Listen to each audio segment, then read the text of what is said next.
Salam, hormatly adamlar. Akşamınız hayırlı olsun. Sapar Aydın, hoş geldiniz. Salam Kemine.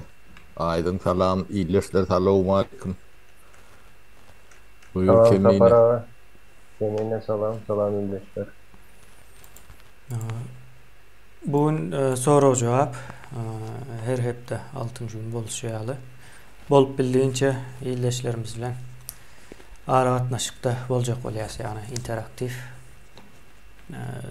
Ve şu taýda käbir meseleler var, yani bizim pikirlenişimiz boýunça şonuň nemesinden orta çykar ýa-da.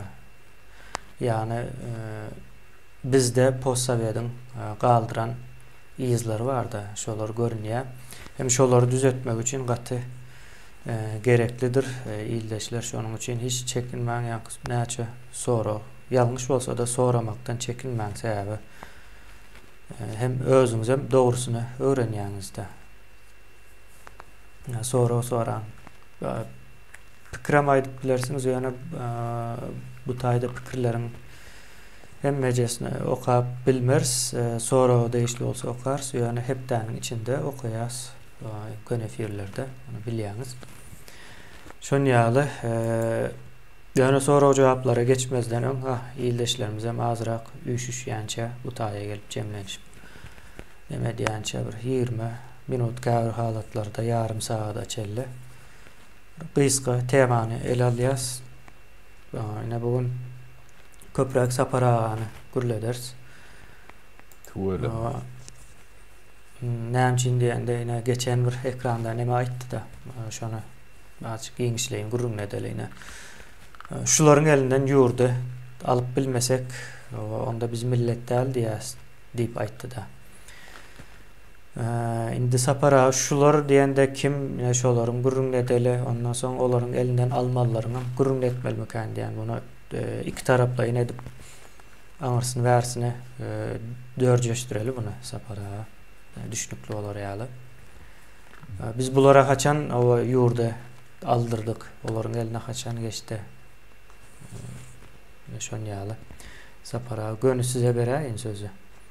Bor, sağ ol Kemine. Neme, ne şu gadagançylyk bada.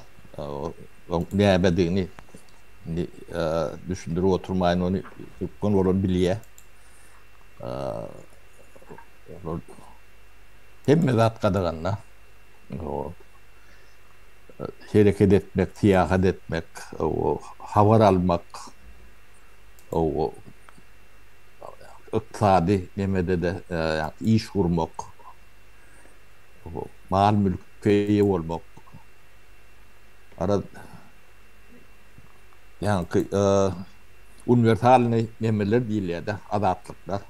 Şonuň hem bejeti ödüm konstitusiýada ýazylan yani kommentariýatam gerekkäle gönü primovo действие diýär da konstitusiýaň nemesi, gön neme diýendir. Yani şol atlar Türkmen mahrum, yani bu näl bu bolanda adam däl. Gadagançylygyň nemesi şu 2098-nji ýyllardan başlaýar da. Ne şondan bäri şu gadagançylygyň etaatynda ýitýän zadyň döwletiň ykdysadyýatyny alarlar. Yüzläp milyarddan kän ýitki bardyr. Şunu hadaplap bilýän nemeler bar bolsa. Şondan az bolmagy hak ýok. Aýdyn ykdysadyýatçydyr, bilýändir. O ykdysadyň ýatyň we işlemesi üçin näýilek şertler gerekdigini. Näýöne diňe yani transportyň ýapyklary ya da çäkilligi ya da hereketin yurdun içinde daşınna hereketin çäkilligi milyarlap yani yüzlap milyarlap bir döwlet üçün yetkidir. Yani şolong ediyen dağıtları bunu yani uç hallarına sanıkta oy ediyorlar da bunun ödülleri sanıktan ödülleri koyuyorlar da. Bu qadağançılık bu başlandı atlar yine de orta paraytalayın. O yani köp kişi neme size yetenlerdir. Yani bu size de yetti. Bolmasa siz qadağançılığın başlan ödüllerini tomoşatçılığınız köpüğünüz yanında olun çağırdınız o en atanağınız o zatlar şayatlardır. O ne çornu spisak deyip bir zat vardır. Bu Hasan öğretti. Ne 2000 yıllarda öğret başladı da. Qara spisak ne yurdun başına çıkma lel. Plan adamlar geniyalar. O bir onun hemmekşe çıkmak kolonok çäkli neme. O näme gerek? Bu bir onun yani daşına çıkmak için ruhsat yeri de yazılan şu da atılan hiçbir yerinin aşağına kanunu yok da resmi kanun hiç yok. Bunlar bu da atılan näme düşünmeyen olmalı. Yani şunu elinden almalı yani. Bu da atlar yani öğünümçülüktü. Öğünümçülüğü yatırıyor da. Şu an Türkmenistan'ın iktisadiyeti kolaps değil ya da. Kolaps olunun näme oluyor? Todon, dargan. Düýp göter yıkılan yani. Düýp göter yıkılan. Çökön manisinde. Çökön. Todon. Ne hakikaten şu ýagdaý ödülürüm. Şu qadağançylyk ne de oturlar da. Qadağançylyk nämeden gelýär? Bilgisizlikden gelýär. Bilen oklar şoň üçin qadağan edýär. Bilmeýän zatlaryny qadağan edýär. Gorkýanlar şoň üçin qadağan edýär. Ya öňünden ätäçligini aljak bolup edýärler. Ödüm şu qadağançylyk bu aşağına iktisadi näme de goýup durlar da. Şu wagt Türkmenistana çykjak bolsaň 15-20-30 ming doldurup çıkmalı adamlar var da. O tüccaret bir yerine bolýar, beýlekine bolanok. Indi Türkmenistan'da yani adatlıkları var da adak geçtik de yani tiyahat etmek adatlığı. Bu dünyanın hem yerine universal adatlıkları değil ya da bu. Dendir konstitüsiýalarına da berkidilendir. Tiyahat etmek adatlığı, ya bilgi almak adatlığı, informasiýa almak adatlığı. O şu adatlıklar bolmasa sen iqtisadiýatyny işläp bilen. Iqtisadiýatyň işlemediligi näme diýmek? İşsizlik diýmek. İşsizlik bolmasa garyplyk bolmaly. O gidalyk gelmeli. Yani kıyınçılıklar. Hem de şu zaten başka yani ütköşükler atıyor. Böyle 100 milyarlap devlet iqtisadi bir dikkate de var oluyor da. Şunun dikkati 100 milyarlardan geçiyor. Yine şu qadağançılıklar, oğurluk odatları bir yani hata etmede şeyle oluyor da. O bir Türkmen ya şular ýalyk delil getirip biler mi öz vatanına? Ya şular yetip oturuyor. Bu anlatının nämedigini düşünen oklar. Buna sebebi düşünmeýänligim hiç kim burada jogap soran oklar. Hiç kim onda jogap beren oklar. O jogap bermelidir öýden oklarım.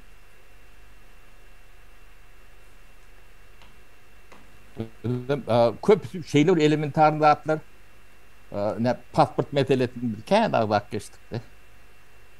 Ne şun yönü sizin görýän kıyınçılıklarınız şun getirýän diýanyň 5%, 30%, 10%'tir. Ýöne şuň bir topar adamyň geleceğini kör edip bilýändiňden habaryň barmy? Yani yaş netkijikler wada şundur. Ben anla gurrun et çağalyny pasporty daşyna. Olmasa bir ýer okuw edip bilen okdy. Indi şo çağa näme etmeli? O dehilli bolonda da o ömrü köýdürmeli. O bir däle nüňläp şondalyk çağa bar.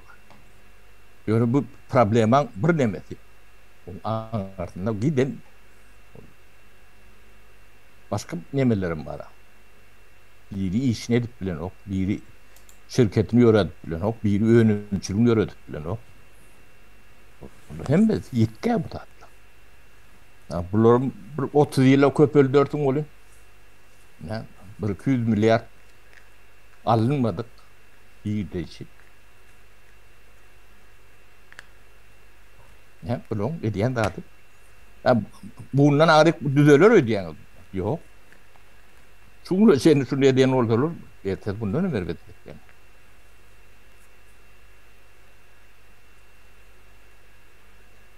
O. Onun halkın düşmanı kim?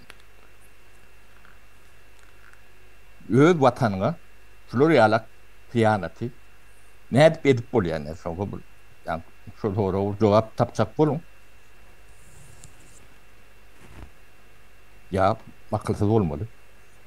Yüzünler akılsız olmalı. Yüzün akılsızdan belli. Ya da başka bir tat bulma. Yani şunun için yani şunun elini almalı yani. Büyük sever bir şey. Yetirim diyor. Sağalan yetişik gelen demelen geleceğini uğurlayarlar bunlar. Yakın. Pul ya yetken değil. Netil çüyrü diyorlar da. Ne şu at şu çüyrüdülün netil yetişti. Şolar devleti vardı da. Şu at hükümetin başında kögöründeki şu qadağançılıkta yetişen adamlar. Hiç nemede bilgisi yok da. Bunu hem tüp şeylediğini düşündüren ılım bilimim yok. O cemiyetin içinde de katlağım yok bunu düşündüren. Kanunun işlep bilmeyenini düşündürmek için Türkmenistan'da bir topar kuruluşlar, kurumalar vardır. Adalet Ministrliği'nin başlarında Süt deydi, Prokuratura deydi, yeni ortak deydi. Bir topar nemeler vardır, onun yuridik fakültetler vardır. Böyle en gımbattır. 30 yılın içinde bir vekili halka atlar düşündüklerin kavat geldiğini sonra verin. Yine sol yani üniversitelerde suatları unutmalı, lip euro diyen olmalı. Şunu bilmeyen sen jurist olup bulan, ya hukukçu olup bulan. Bu Adalet Ministerliği mi var?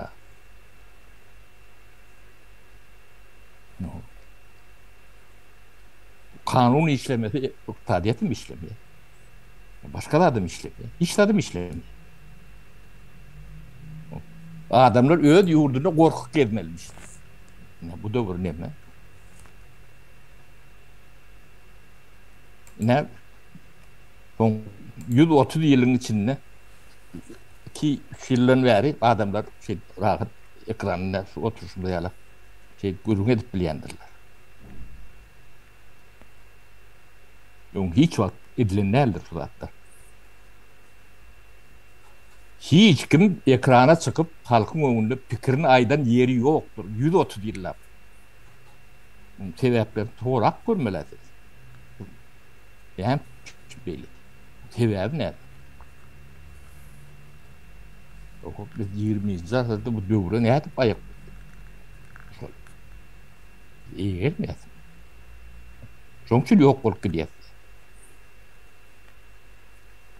Şoň eline almasak, biz millet bolup bilemok. Şu adam beýen biz utoran milleti tolandan dikilçek bol. Neme diýerse. Ona bararsyň ol hemme zat çökündür. Kadırgam ýokdur. Yerine tuzap yatanlar. Şor, zeheriyalak kefeldir. Daşta vurun sırnala. Suğum yok.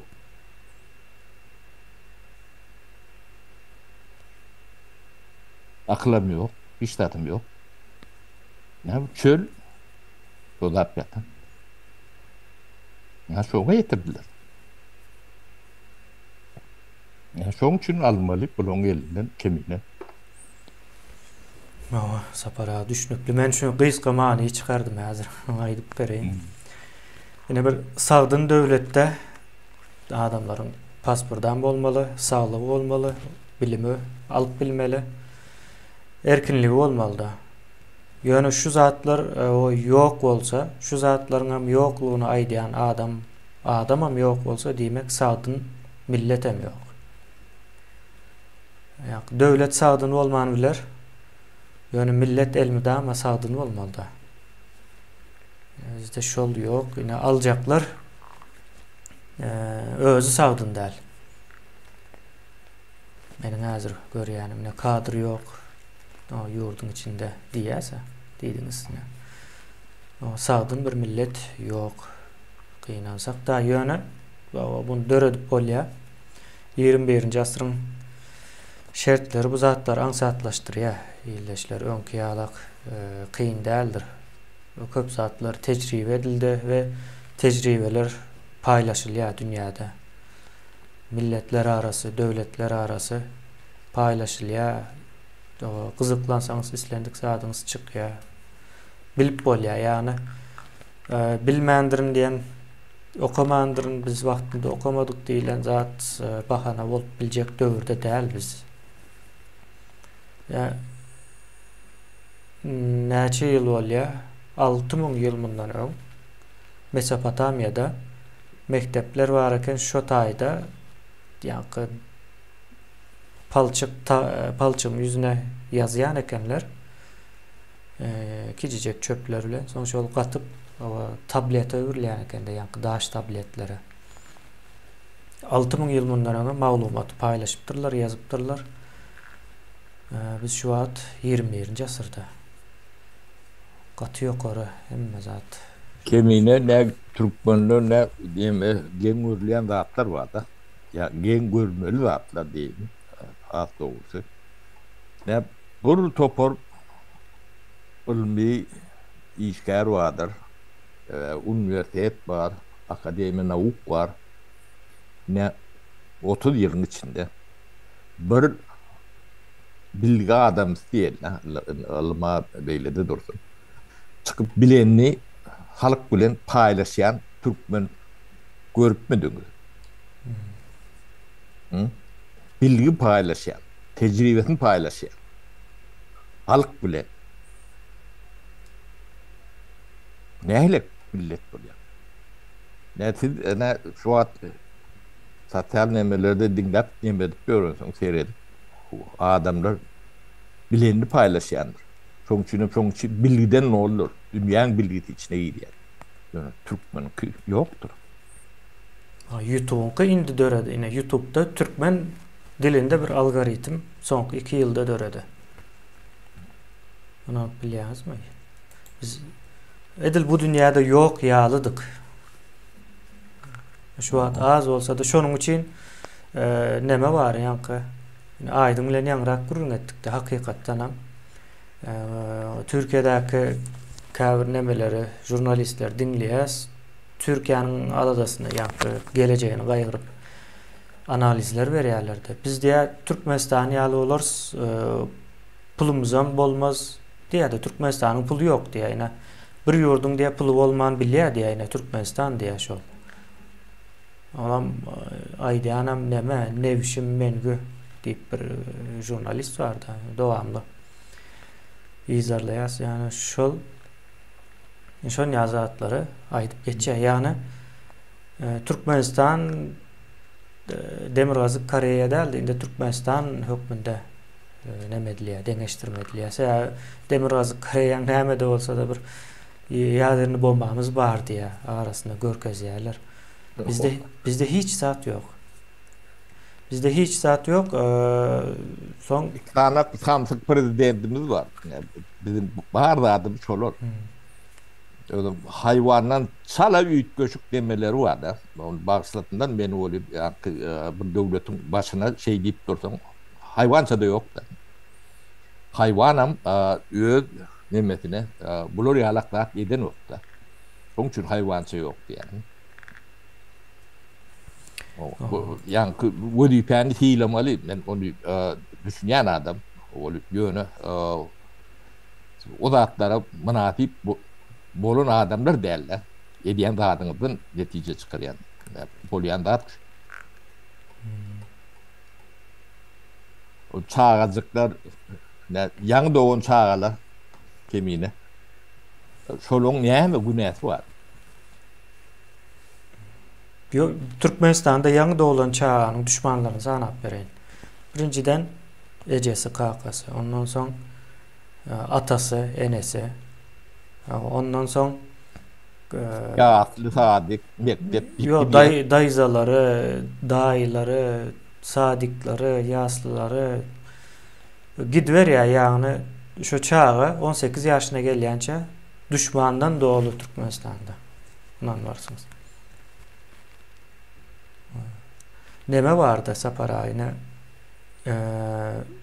standart diye müň çağda, müň bäwekde diňe 5 sansy ölüp bilýär diýär. Ýewropanyň ortalamasy şol diýär. Türkiýanyňki 10'lar. Müň çağda, müň bäwekden çağda diýip ýalňyş bolýar. Bäwek diýip aýdal diýen dowlan da. 10 diýär. Türkmenistanda şu ýaryma ýakyn bolup biler diýip aýdýarlar. Yarıma yakın diye. Geçen Bloomberg'de dünyada en birinci yerde Türkmenistan duruyor diye çağ ölümünde prosentleri yazıyor diye. Yani sanını demedim. O hovada şu suyu içip o diri almak aslında mümkün hem değil, sağ alma da mümkün. Yani şunun için Saparaýyňky goşaýyn sizin aýdyňyzyň üstüne şular elinden çağlar halas etmeli, yurt almalı. Olar öldürüp aýlanıp diri galanlardan zaýalap ýörler de. Türmelerde çüýredip. Türkmenistan'daki doğuyan çağı bilen Şweýçardaky, Amerikadaky doğuyan çağa gitsin. Hiç nemesi yok. Gaýtam bizim o genetik nemämizden belki de hat doğumdurakdyr. Çağlarymyzy, akıtlarymyzy görüp bersäşdi. Şunun hiç birinden yani kim alýan ýerleri yok çağa. Onu näme çıplak ýalňyz siz ol öz nemäňizi ödüňizi näme beýle düşmanlyk demäni. O niýdir alýaňyz?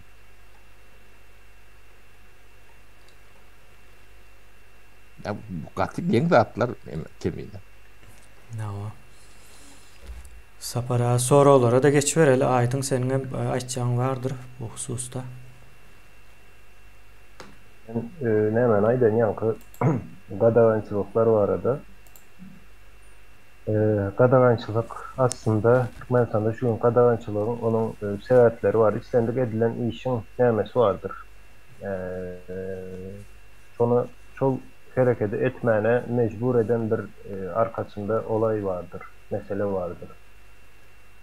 Hatta mesela üçün bir tavuk ýaňky köçeden ulak geçti, şonu näme üçin geçti diýip şol hereketi näme ettirdi şoňa diýip bunu izarlaýarlar, öwrenýärler. Ilym bu zatlar ýaňky boş durun bir köp adam üçin. Yani elbette maymuna diýe Einstein'in nämesini ýa-da Shakespeare'in kitabyny öňüne goýanmagyň maymun o zat näme işi var? Ýaňky banany getirdiýip soraýar diýer. Şoň ýalyk bu zatlar köp adam üçin boş durundyr. Yani tovuğun näme üçin geçenini öwrenmek. Yani arkasında şoňa pul ýatyrylýar, milliardlap dollar pul ýatyrylýar. Bu towuk näme üçin köçene geçdi diýip. Yani beýin nirden o signal aldy, näde aldy, näme täsir etdi. Milyar dolar işlep kazanıp bilen adamam akıllı adam bilmektir. Kitap okandır, işlendir, öğrenendir. Hıyalı dünyada yaşayan adam milyar dolar kazanıp bilmeye mümkün der. Ya da neme vardır yine çıkışlarda ben birazcık neme takılayım diyeyim. Başarıp kaharını getirip bildiniz yine. Boşkurun diye yerlere Bulgakov'un neme kitabı vardır. İt yüreği deyip, Sabaçı Sert'e deyip kitabı vardır. Bulgakov'un. Kim şol profesör? Yankı Preobrazhenski mi? Ha o. Şol yine yankı iti operasiya diye şarik. Olama adam bol ya. Şol neme diye Germaniyalılar bir gazette bir haber okulya Germaniyanın nemesi hakkında oluyor. Germaniyanın yankı nemesinde gürleşilen, çekeleşilen meclisinde mi? Sonunda şarik vaytya olar boş kurun ediyor diye de. Gönlüne şuna etti. Ne için deyse ayda yöne diye oturup yazıyorlar, gurrun ediyor yazıyor, yöne edilen ne etmeli deyse etmeli, iş ansat hareket etmeli. Deyip Şarik'ın düşüncesi şol. Şarik yani Bulgak şunu görkez ya. Yok diye o kap yazan adam German'ın şu Mercedes mi dersiniz? Zaporojya'da kim o beylekini bilmeyeniz ya. Jiguli'ni. Yani saylama hakkınız olsa. Yani o hak yok bizde. Yani saylama hakkı olsa ne için Mercedes'in yani. Bulgakov'un kitabını açın okan, ken ulu kitabım der, kıyım kitabım der. Okumada gerekli kinosu var. Aydın. Kinosu olsa o kinosunu görün. Gatı Bulgakov şunu açıp görkezüptür yankı halka, Rus milletine. Onu yöne yayınlatmadılar o adam o kitabı. Son 80. yıllarda yankı ne var. Türkmenler üçün mi yarattır şunu? Yok o adamın tapağı yok. Sen Türkmen, Rus ya da Amerikalı ol. Sen insan olsan şu değişti sana şu da. Canlı olsan ve yankı kellende beyin ve şu beyinde yankı sistemi vardır. Hem adama değişti o zaten. Onun için bu zatları yankı nemesi vardır. Yani diyecek böyle zadım. Edilen işin nemesine yani bize hormat koymak gerekler. Yani edilen işe ve neme hormat koymamı kadar bitireceğim. Ortada yankı akıla. Yani o akılan bizim aklımız değil. Akıldır yani. Universaldır zaten. Qadağançılıklara ben ne şu zadaydım da kendi oturmayım qadağançılıklar yurtları alın qadağançılık en köp qadağançılık yurtları bilen yani aşağı doğru internetten görüp bilersiniz qadağançılık en köp qaysı yurtda qadağançılık birinci ikinci deyip yankı sıralama edin ondan sonra bilim nemesinin sıralamasını edin yani bilgi yani IQ derecesi IQ derecesi ve adamların bilimi arttıkça qadağançılıklar azalyandır. Onu özünüz barlak görün. Yine yalan isteyeniz de yalan olsa özünüz barlak görün. Yine bu zadı. Bilmeyen olsan qadağan edersin.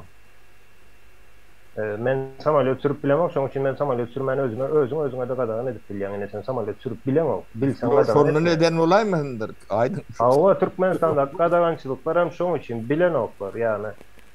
Bilmedik zaten qadağan edersin. O qoranmaq mexanizmidir. İstenlik sistemanın ya da hatta kişilerin hem qoranmaq mexanizmi vardır. O adam zaten görenden və gələn bir özünü alıp barış şeklidir.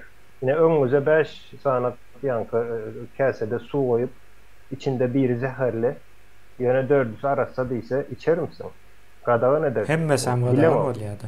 Ava. Yöne eğer sen şolun birinde haysında zehirin varlığını bilsen arkayını içip bilyen, qadağançılık koymayan, bilyenin için. Bu bilmek deymek, bilgi deymek, informasiya sende var. İnformasiyana ulanıp bilyen. Yani bu qadağançılıklar ne yöne koyacaq? Son yani pul var da ikiniz, Türkmenistan'da pul yok. İndi ne için? Bunun soğutlanması gerekler Türkmenistan'da hatta vatan havarlarında aytyalar. Gön ayttılar. Türkmenistan'da manat diyen pul yok. Onun için adamlar doldur ulanıyor diye Türkmenistan'da. Nereden öyle yani türmeye vasılayan adamlar var. Para alıptır. Paranın hem için dollar da alıyorlar. Öylerinde hem için dollar basıp koyuyorlar. Ne için manada hiç kim inanamaz. Özlem şol adam devlette işleyen adam. Koşadırlar içinde. Başka hiç kim o yerde neyme yok var. Devlette işleyen. Yok işleyen o devleti koruya deyip adı. Koruya prokuroru, ministri yine şol adamların öyünden ne için dollar çıkıyor, manat çıkan o. Mesela manat yok demek. O siz için bar deyip bilersiniz. O gözünüz görüyor. Bar o işe. Yani onun gücü var hiç değil. Garipler için var. Yöne şol pulun yok yerinde de bayacak olan adamlar var. Yani birazcık bilemok öz eden zahmetinize bir Hormat koymalı. hormat olmalı. Eden işine hormatın olmalı. Sen onu eden zahmetin için 100 yılı işlep Türkmenistan'da bayan adam barındır sanız. Örközün yine şul adam işleri yine baylığı, yine altıklarına geçiptir, çoluklarına geçiptir. Yine şunca da baylığı var yani bilançosu var deyip aydıp bilecek. Yekece adamınız var mı? Prezidentine çeline bunun içine koşup bilersiniz. Yekece birini örközüp biliyorsunuz mu?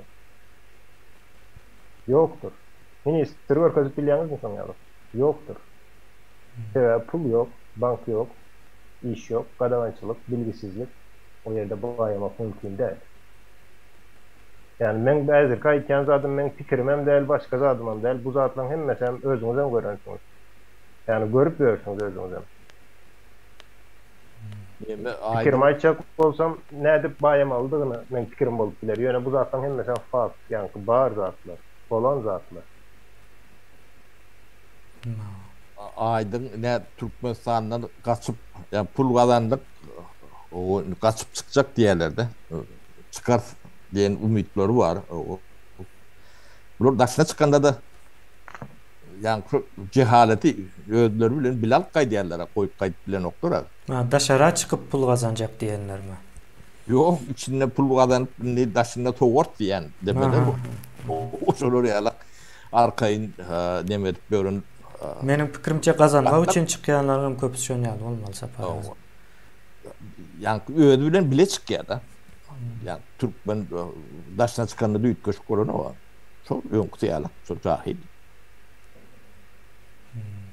Ödünün gaçyk bolany var.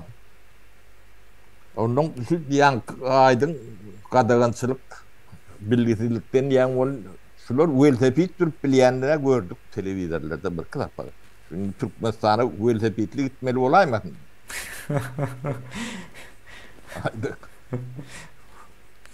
Ona hem neme ruhsat vermelidir? Igor Makarov ruhsat vermeli olaymasın orada? O taýyn beýlem. Bilip bolmaýar da o Türkmenistanyň eýesi weltepit çoňky diýen. Velosipediň owa sürülmegi şonuňky Türkmenistana yani şol sürülýän velosipedleriň pulu Igor Makarov'a gidiyor. Şonuň zavodunda edilýär o zatlar. Yok o näme meselesi var. Indi halkın elinde maşin almana pulu yok. Şoň üçin velosiped çıkarýarlar. Ol halkın elindeki pulu almak istendik zat. Ertir belki rolik olup biler şoň ýerine, velosipedin ýerine. Prezident hem şu rolige koyup algadarlar 1-2 krok ondan sonra hemme almalı diýerler, edilerler. Yani son velosipede de pul yetmem başlayacak ýene 5 ýyldan 3 ýyldan. Yani o son ýaly nämetini görýän de men o saglyk üçin, ýene üçin diýip bir nämeleri var. Saglyk üçin olýan olsa netijeni görüpüz da. Yo hemme zat yalan. Indi soralarımıza geçivereli. Soň arasında näme ders? Bir ildeşimiz sorapdyr. Türkmenistanda raýat sözüni bulançdan aýryp diýip onuň ýerine watandaş sözü gelse gowy bolarmy diýe o raýat söz barada da düşündürüş berip geçseňiz diýip aýdýa. Indi men bu taýda gaty açyk boljak şu raýat sözüniň gelýänligini, edildiğini, näme üçin gelýändigine näme däldi bir teoriýa hökmünde aýdyp bolar. Indi raýat sözü ra edilen sözden gelýär da bulam. Hem Ýewreýler dolanýar hem Araplarda da ikisiniň nemesi bir meňzeşi bolan soň bir dil maşgalasyndan gelýär Ýewreýler bilen Araplar. Gaty meňzeşdir şonuň üçin dilleri hem zatlar hem diýen ýaly. Şimdi neme de bakna bolan diýmek ýalak bir manysy bar da.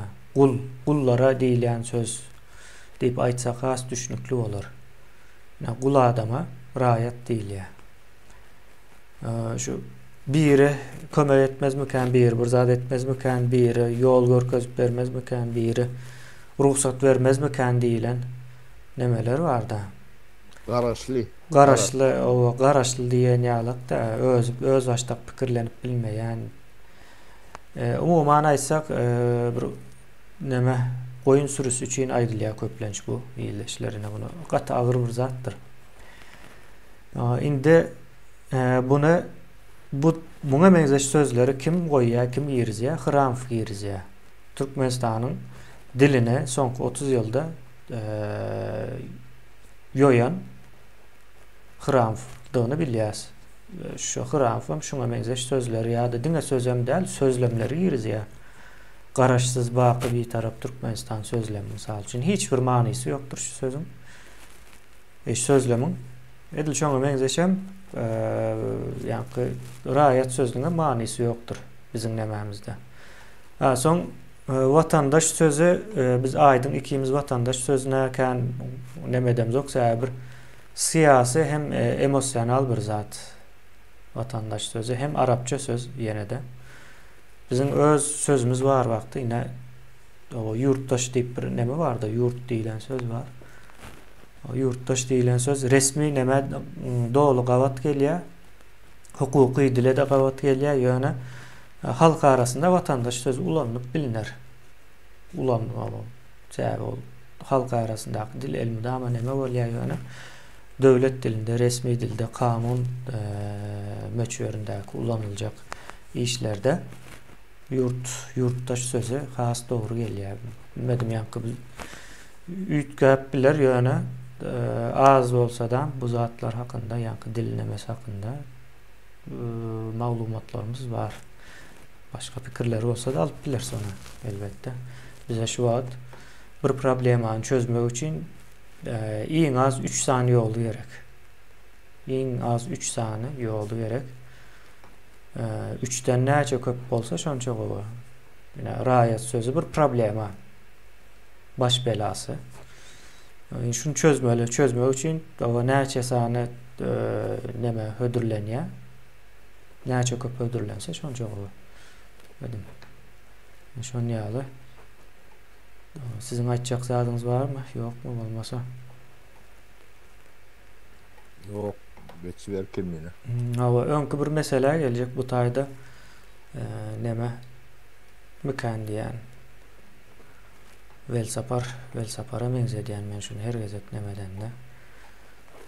Ýörüýte provokatif bir neme. Oklaýa ýöne bunu okamakçy sebäbi ildeşler biz şu zatlary ara alıp okap şuna da bir neme düşünce berilen halatında cemiyetin pikiri emele gelýär, cemiyet pikirlenýän ve analiz edip bilýän hala gelýär da. Şu zatlar köprek gerek. Indi bu taýda näme diýäsiz diýe öňkü efiriňizde diýe goşadurnak içinde diýip aýdýan aktivistleriň o jenap diýen sözüne analiz edip diýe şolary kemsitdiňiz diýe. Gatym ýokum neme komentarya okulmaly. Indi bu taýda el almaly nemeler bar ine. Kemsitmek nemesini ulanýar. Men kemsitmegi halky äskermeýä diýilen sözler köp ulanýandyrlar ve bizi şol halkyň düşmany ýalak neme getirjek bolýarlar da. Bu nereden gelýär? Ine Orsiýadyň Türkmenistany ýa-ni olasından dolandırmak için bir neme gerektir. Bir goro mehanizmi gerektir. O goro mehanizmi näme bolýar? Türkmenistan birinci ele geçirenden soň onu elinde tutmaly. Elinde näde tutýan? Şu Türkmenistanyň orslaryň elindediğini orta çıkarıp biljek adamlary halkyň düşmany etip görkezmeli. Bunu dinlemen, bu halkın düşmanı deyip aýdyp bilerler açaçan ya da siz şunyal deyip aýtdyňyz, kemsitdiňiz diýär de ine itçe de yok. Serdar Berdimuhammedow jenap deyip yüzlenýän adamları kemsitmek sözü bu taýa gawat gelen ok da tankid etmek diýip aýdaly. Şu zadyň ýalňyşdygyny aýtdyk. Siz bunu ýörüýte etmeli de bunu ýalňyşbam aýdyp bolmaýar. Ýalňyşdygyny aýdýas ýöne bunu ýalňyşbam aýdyp bolany bu zady. O düşmanyňa jenap diýip aýdarmysyň ine? Türkmeniň 1000 ýyllyk düşmany diýip hasap edibermeli şulara. Beyinsiz, kellesiz. Halkı satıp ulanyp başgalaryň nemesde näme diýler? Guraly, Orsun guraly bolup berdi. Yine temine berde büyük mesele var sonun Uzaklaşacak bolýarlar. uzaklaştırma için ediliyor. Yine Türkmenistan'da saylov ettirdiler. Yani saylov yok. O saylov yok, saylovda o Serdar prezident Taylandı. Saylanman Taylandı. Ne saylov bolmadık. O prezident saylanmadık demek oluyor da. Şu prezidente bağ deysen, o adına sen cenap deyipsin, başka da diyenim olsan, yani sonra prezident deyip yüzlenmen ödeyip, ne kezzaplık, halkı eğitkermezlik ne, şu tayda yatıyor. Düşünüyor ne olsanız. O siz yok da bağır edip, sonra kabul ettirecek oluyor millet. Halkı kemsitmek yine şu. Ne halkı şey kemsitiyen. Ne kemsitme meselesine geldiğinde kemsitmen demesi şu. Manysynyň näme bir pikir etdiň. Beýiklerin beýigi diýmek, cenap diýilen söz Arapça söz. Var ulonlaýamyşyn, abihoda giýiren tözmüşin, okey diýeli. Ýöne aňarda prezident ýok. Sonra bağır edip görkezecek bolýarlar da.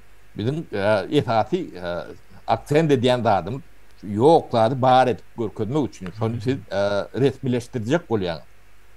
Meşhur etjek bolýar. Ne yani şu hatyň mazmuny manysy şu. Şu maksat bilen ýazylan diýip düşünýär biz. Başka maksat bilen demedýän bolup düşünürük. Yok prezidente. O siz şu hat diýen bolsaňyz. Ine şu hat Serdar Berdimuhammedow bilen Gurwan Murat Gurwanow iki deň prezident şular. Ine o da prezident. Bu da prezident. Yani sizin neme iki içten dä bolýar. O ikisinin statusy dessin. Murat Gurwan'a ýazmansyňlar. Murat Gurwan şu neme aşagyna gol çekip boňa ýiberýär. Bu siz näme diýip düşünürjek? Prezidente mi ýazýar düşünür? Biraz pikir ediňer. Ine buňa sabotaj diýilýär ildeşlerine şu näme komentariýa aşagda duran komentariýa sabotajdyr. Ine şunuň ýaly edip halky demet börlerde 130 ýyldan bäri orslar adam hasabyny görmän. Yanlış zady dogry edip görkezmeli ona ine äs gereňiz ok, kemsidýäňiz diýýär. Bular kemsitmeli däl, bulary gerekli cezasyny vermeli bularyň gerekli.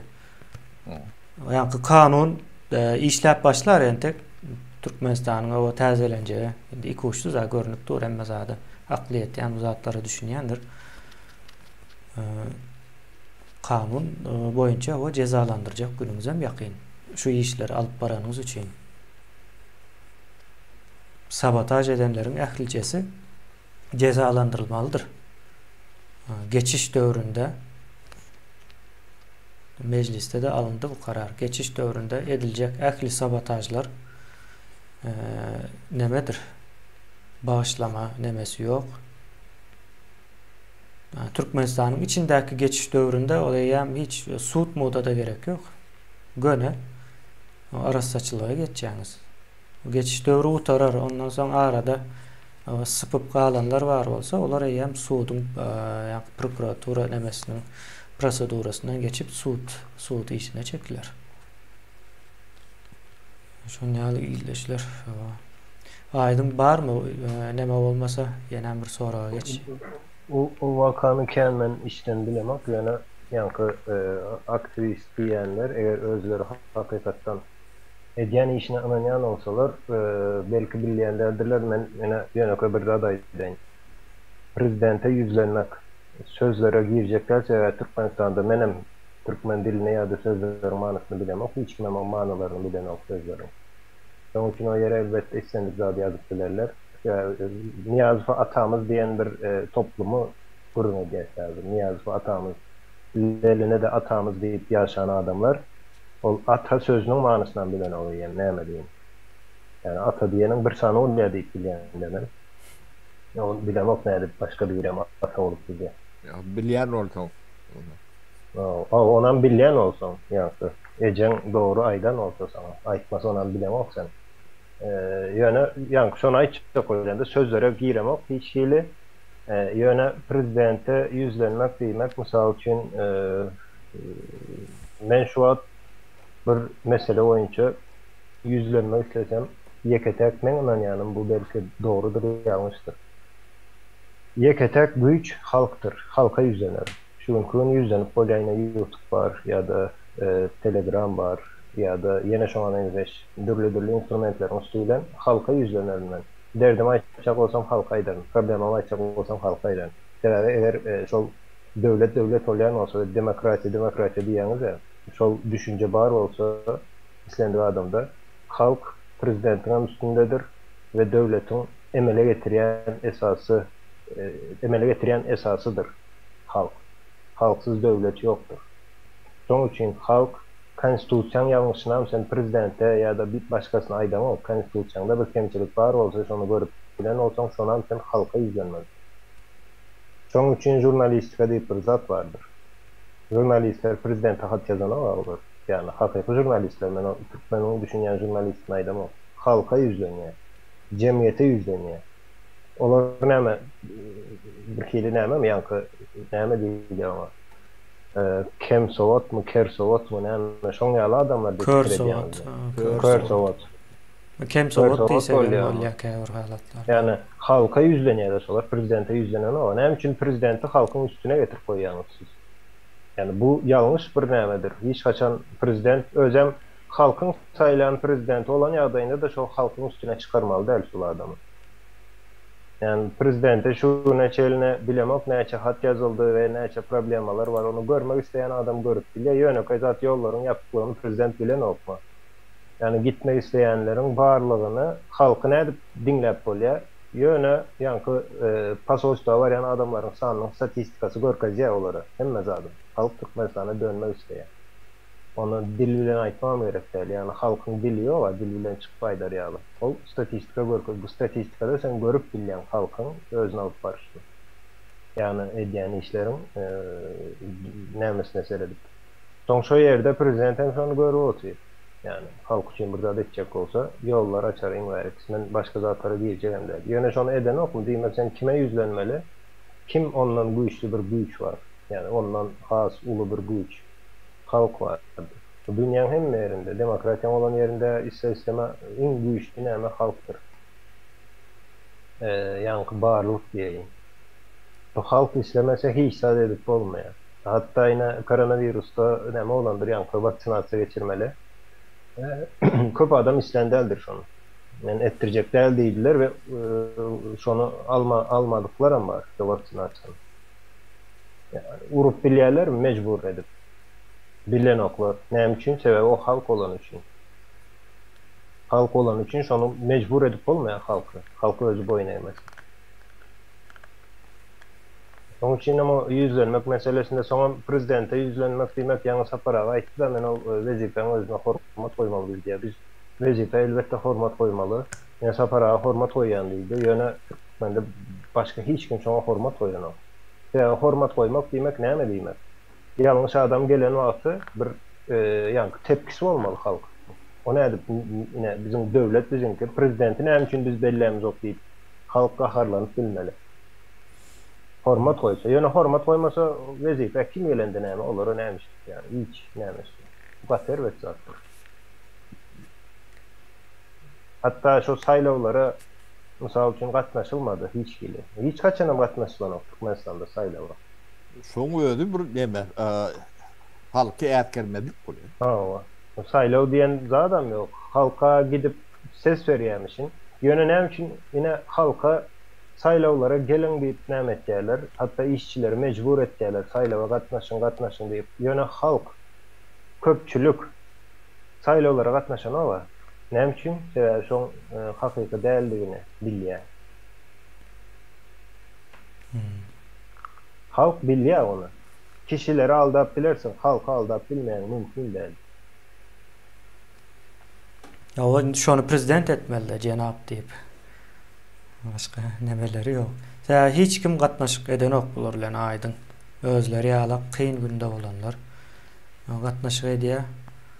Bolaýmasa o bir yüzle olam düýple iç-içe gatnaşyk edýän hiç bir ýurt ýok. Talibandan başga. Talibanın bir ýurt däl. Talibanyň özüniň bir näbelleri gelecek. Gatnaşyk olup gatnaşyk däl, o geregini emme diýerler-de. No, Taliban gerektir, gawy gerektir, törek gerektir. Şo. Taliban halas eder diýendir de be. Käbir ýerlerde belki. Şunýaly. Onda ýene bir soragy etjän. Ýurdu nädip gaýtaryp boljak diýä. Hiç kim hiç zat diýmese, o taýyna düşünmedim de hiç kim hiç zat diýmese, halk diýmese meka. Ýöne ýurdu nädip o gaýtaryp boljak ýerine nämedeli gönübeli bu taýda. Soragyň ikinji bölügüne ýa-da soragyň çykma sebäbini düşünmedim men. Näme? O ýurdu nädip gaýtaryp boljak diýä ýanky nemelerden. Bir ayratlaryň eline geçen bolsa nädip gaýtaryp boljak bolmaly. Ya prezident däle prezident diýip berseňiz gaýtaryp bolmaýar. O kabul edýär. Olurum şonu isleýär. Olurum şonu. Onam kim aýtdyrýarlar, onam aktivist diýip beren aýtdyrýarlar. Biz aýtdyryp bilmejekleri o belli. Başka bir özleri aýdyp berýärler näçe wagtdan beri. Opozisiýa aýtmaly bular üçin. O nädip gaýtaryp alyjak diýilen tory o. Ni jogap berjek bolaly.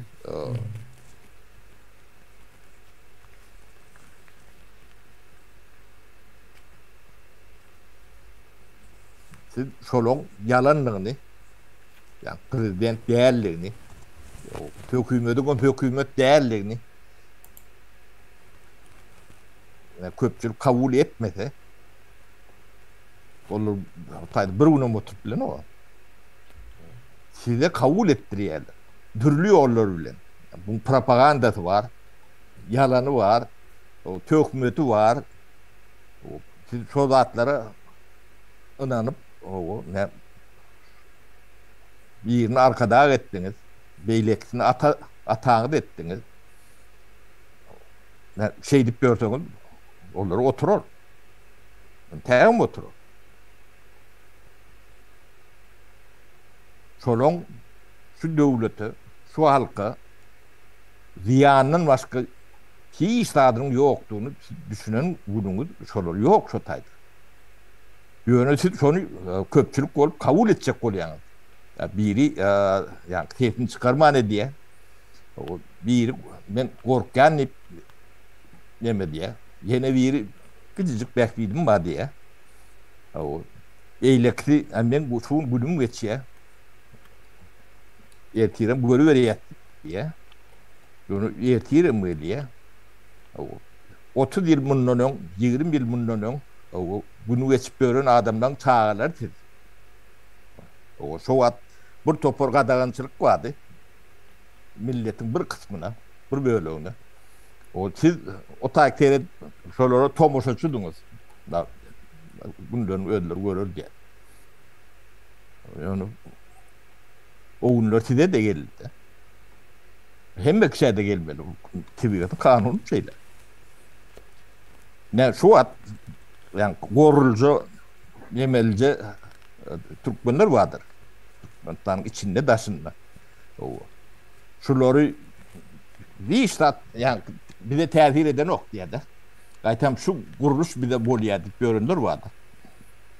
Etim şolong çağalanın hem bolýagyny bilýän. Şolong öýdleri bilýän. Pikir edýänler.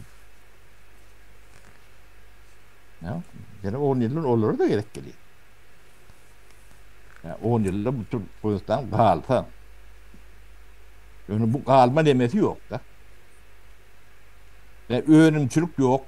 Hiç sat yok Türkmenistan. Öğrenimçilik işlep bilen yok. Bu kadagançılıkta işler yarak derler. Yolun yapıklığım çok yeterlik de. O tadı adamlar hem içmeli. Yani kalınca etmeli. Ne yolun yapıklığı ne var ne habarı esti de. Yani poyuz Ortaya gidenler Türkmenistan'ın sınırı diye de yani Kazakistan'dan, Özbekistan'dan, Kırgızistan'dan, Tacikistan'dan gidenler. Hem bekşi bileyendir. Poyuz yani Türkmenistan'ın sınırı diye de. Yöne şu kadagancılık nemesinden inni Ortaya'da Türkmenistan'ın üstünü nel. Gönü ya Taşkent'in üstünü diye Özbekistan Kazakistan'ın üstünü diye. Türkmenistan'da Covid varmış. Yani Tacikistan'da, Kırgızistan'da, Özbekistan'da, Kazakistan'da Covid yokmuş. O da kazanca yani üçünde transport geçti onun bir topar nemesi var. Hemen tem için ulu. Şu ne şu kadarını diyorlar. Hayvan olmadan bunu yetip bolunu var. Şunu etmek için hakiki hayvan olmalı. O yolluş yani Cenab diyenler ne sorular hakikaten hayvan olmalı. Sebebi özlüğüm adam o. Olurum Covid'den korkuyorlar. Tecrübem tonlarla, kırgıdam tonlarla. O neyle Türkmen ütküş olmalı. Ben şu kadar ne diyen adamlar hakik hayvan. Hayvanın yerbedi olmalı. Şeydalı hayvanlarım var da. Hayvan desen. Hütler böyle sığır var misal.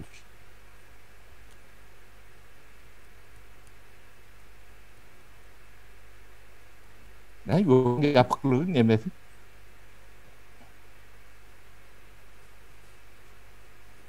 Ağzı da atlar, katı ağzı da atlar, bolyan da atlar.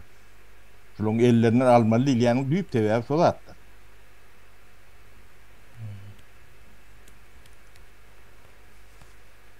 Ödeyen atlarını düşünen okurum. Cevap veren okurda. Düşünce umurun, cevap vermeden düşünmenin iki desen de. Oturan yerine cevap vermez de sonra birinci sorular son cevap gelir de.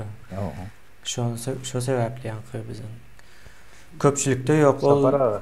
Aha. Yankı kıyınçılık tarafım izin almalı. Emanet diyeyim. Yani, yankı atavalarımızın hakiki Türkmenlerin kaldırıp giden emanetem haçan yitirildi 1881 yıl. Şunun için o emanetin nämediğine bilen okuyum kopyumuz bilemiz okuyum. Yani bulam katılı bir problem olmadı. Bilen oklasın bilmedik zaten ne izin almalı diyen soru çıkıyor. Yani ben de şun yalara soru çıkıyor da. Onu öğrenmek niyetleri yok adamların yani bilemek ne için niyeti bozuluptur şu neme adamda adam aslında başından hiç gelip tesiri olmasa adam mı da ama öğrenmek isteye yani merak vardır adamda adam etken yani. Bilesi gelicilik. Bilesi gelicilik öyle. Yine şu bilesi geliciliği nerede öldürüyorlar? Ya elbette biliyorsun nerede öldürüyorlar. Yani yine şunu öldürüp biliptirler. Şunun için hiç kim isyan yok. Bu Türkmen neyme koyup gitti nesillerine? Neyme için yankı canlarını verdi? Ondan sonra 1980'lerde de 80'lerden sonra neyme esir kuruluyor deyip o esir kurulmalı yıkılışı al değildir o kurulan vakti zaten ervet yansıdan dökendirler. 32. yıla çenli katı kırgınçılık kolptur alma deme. Aynen. Esirin problema çözme nemesi bir yerde bir adam aydalı yankı bir orta problema değil orta bir zat çıkaryan olsa edilmeli iş çıkarıyor da bir adam. Mesela için yerleri, malları elinden almalı. Esirin kuruluşu şudur. Ya da sosyalizm diyen düşüncesi olarak o sosyalizm değil, doğulu komünizm düşüncesidir. Yani adamları malını mülkünü almalı. Şimdi malı mülk almak için adamın belki pulunu verip pulunu tölep alıp bilersin. Yani esir şu neden o komünistlerde sebep pulları yoktu o başta. Onun için nimet yerler yeri mülkü var adamı öldürüyorlar. Yani böyle yer ortada yankı. Öldürüyor diyen de bir adam öldüren o. Onun çağrıları vardır. Kandaşları hemmesini kırmalı oluyor. Olmasa olar da yankı yer devletinki değil de onun özününkülüğünü bilýär. O esir diýmek näme diýmek ol Türkmen ýa Karagumun etrafında ýaşaýan bir toplum, topluluk, Amberýan oýunda, Hazar deniziň oýunda ýaşaýan bir toplum, Orset nirde ýerleşýär. Tawa o toplumam özleri ýanky ýeri özleşdiripdirler, işläpdirler, durmuşynyň tertip düzgünini ornatdyrlar. Tertip düzgünü diýmek şu däp desturu ýanky däbi diýe desturu däl o däp bolupdyr, däpleri bar. Şonu gelýär biri näme diýe, ýani başyndan biri gelýär, sen şu däbini ýok edýär. Gönü ýok edýär. Ýöne şu gün bu transformasiýadan soň gelen netijede häzir şu däp desturlar nirden gelýär diýip sorap başlan wagtyň ýanky däp desturu ýok eden adamlaryň ýetişdirenini türkmenler hem sen däp destura garşy gelýärmi diýär. Däp desturu ol görýänler ýa-da şoňa näme bolanlar. Men ol erwet zat diýip aýdyp biljek däl ýöne edýän hereketiniz ýa-da göreşiňiz ýalňyz. Onda şu däp desturu ýok edenler bar aýna orus. Tawa ýok etdi. Ölen nädip ýok etdi? Däp desturu bilýänleri öldürüp ýok etdi o däp desturu. Onun ýerine de Onun ýerine Farsça däp desturu goýdular. Sizin däp desturuňyz diýip orta atan däp desturlary bardyr, nakyllary bardyr, ýenetleri bardyr. Näme üçin şolara sesiňizi çykaryňyz ol? Suutnama hökmünde nakıl aýdyp berenler bar aýdyň. Ýaňrak bir gürrüňi geçdi de şonuň. Hawa nakyl menen şondan aýtganda nakyl suutnama bolup bilermi? Ýani şoňa bir suutnama barmy? Suutnama rasional bir zatdyr. Ýani o suutnama diýip aýtmandy. Bu sen gelýär ýanky şol ine Göktepe'de canlı veren ýanky türkmenler bar da. Ondan soňra şu ýerini vermejek bolup. Ine mülküň nämedigini ine şol adamlar bilýän etdi. Bundan näçe ýyl?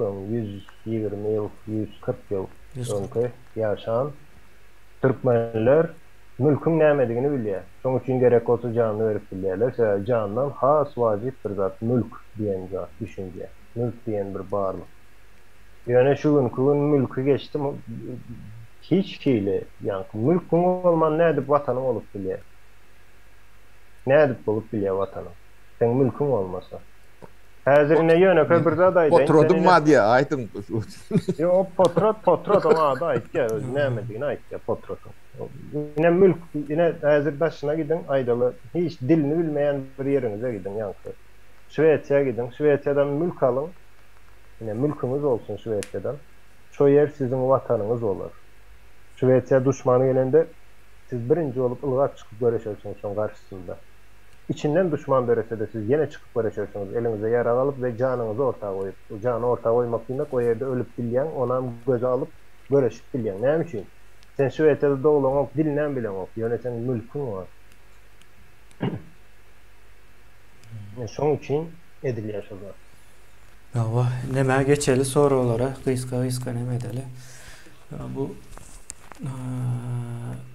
NATO girme üçin diye nämeler etmeli bolsa eders diýip ýa-da girers diýen manyda aýdyp geçdiňiz diýe. Salsalar içine.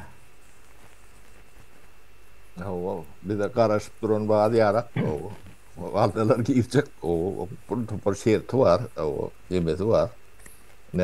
Ukraynalar alýan şu var. Alýan nämedir? Men aýdyn, häzirki reputasiýamyz bilen NATO Türkmenistan almaýar. NATO'daky döwletlere seredip görüň, şertnamalary ýerine ýetirýän döwletlerdir hemmesi.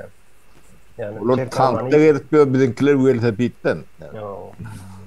Anam bar yani, anam bolman, anamı orta goýman sen özüňe ananmasa bir topluma, beýleki topluma ananmasa sen ona girecek diýip ýanky.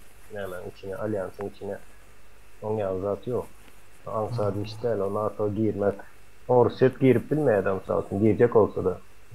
Sebebi olan nämesini näme diýilýär şoňa? Näme? Aýdym. Üçin edip bilen ok. Olan kriteriýalaryny. Hawa. Kriteriýalaryny üçin edip bilen ok.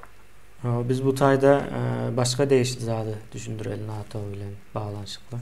Ine bir tarap diýmek bir tarap bolup bolmaýanlygyny gördük 30 ýylda. bir taraf adı bilen gorunup bolmaya. Bu hakyky bir goraw nemesi gerek. Bu NATO bolup biler ýa-da sen özüň döredip burup bilersiň. Ýani hökman suratda bir goraw birligi gerek. NATO bir goraw birligidir. Milletleriň goranuş birligi diýip düşünsek has dogry bolar. Ýani NATO diýende belki köp adamyň aklyna Amerika gelýän bolmagy mümkin. Yani Orslar şonuň ýaly edip kodlaýarlar da adamlaryň kellesine NATO diýende. Yani NATO bir goranýan birlikdir özem ösen ýurtlaryň goranýyşydyr. Yani Ors ýaly, Hytaý ýaly awtoritar, ertir birigi nämetçe belli bolmaýan syýasaty näbelli ýurtlardan goranmak üçin iň arzan baha bilen ýa-da çykdajysy iň az neme bilen goranýarlar. Şol nemesidir Türkmenistana da gerekdir şonuň ýaly bir goranma nemesine girmegi ýa-da döretmegi hökmanydyr. Ýoksa Türkmenistana bir olja hökmünde görýärler. Gynansak da şonuň ýaly bir nemesi bar. Indi nowatdaky soraga geçeli ýolda näme habar boldy diýe az bolsa da aýdyp geçseňiz diýip aýdypdyr. Ýani ýollar açylyp açylmaýanlar barada bolaýmasa. Ýyldaşlar ýani soraga ýazanda edil eýesine soragyň eýesi bolýar-da. Ýani soralýan zat has takyk edip ýazsaňyz has takyk jogaplar bermegimiz neme aňsatlaşýar-da. Şonuň üçin bu taýda şu öňkü näme değişlik bunda kabul edip jogap bereli. Indi yollar açılmaya diýip oňam näçe gezek aýdyp gelýäs, yollar açılmaya. Yollar näme üçin yapyldy diýilen soramaýan adamlar bunyň nemesine düşünüp bilmeýärler ýollaryň ýapyklygynyň manysyna. Soň haçan açyljagy eýem ol başga bir gurrun.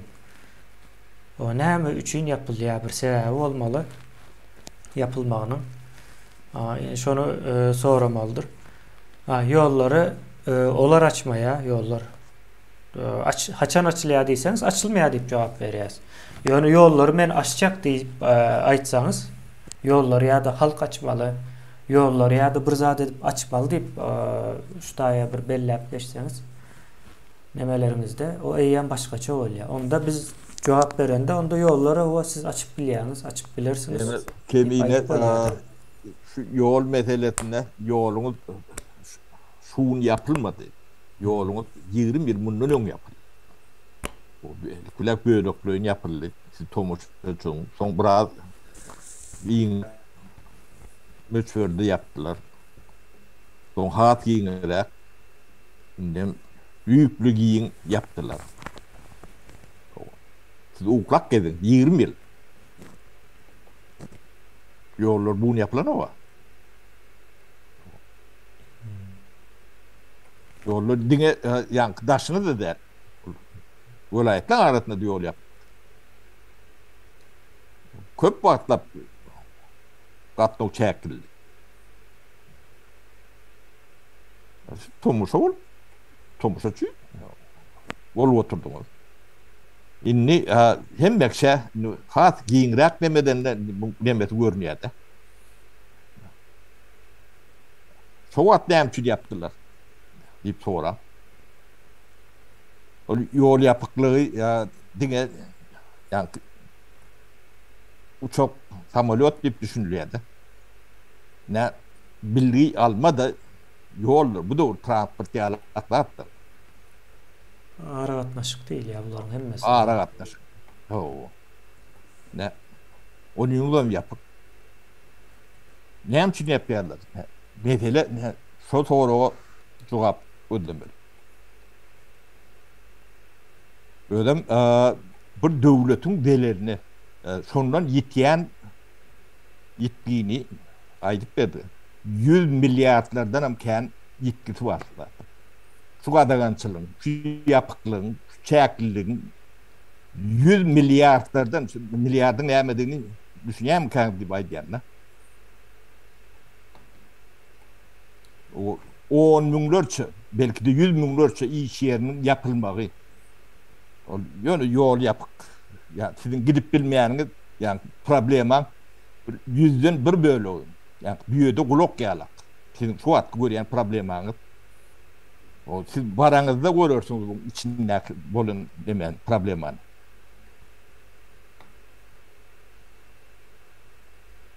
Sodatlara düşünen wagtyňyz. Şu hökümetin bu sotaýda oturmalarını düşünürsüňiz. Şolar oturmada da ýollar hemme de masal.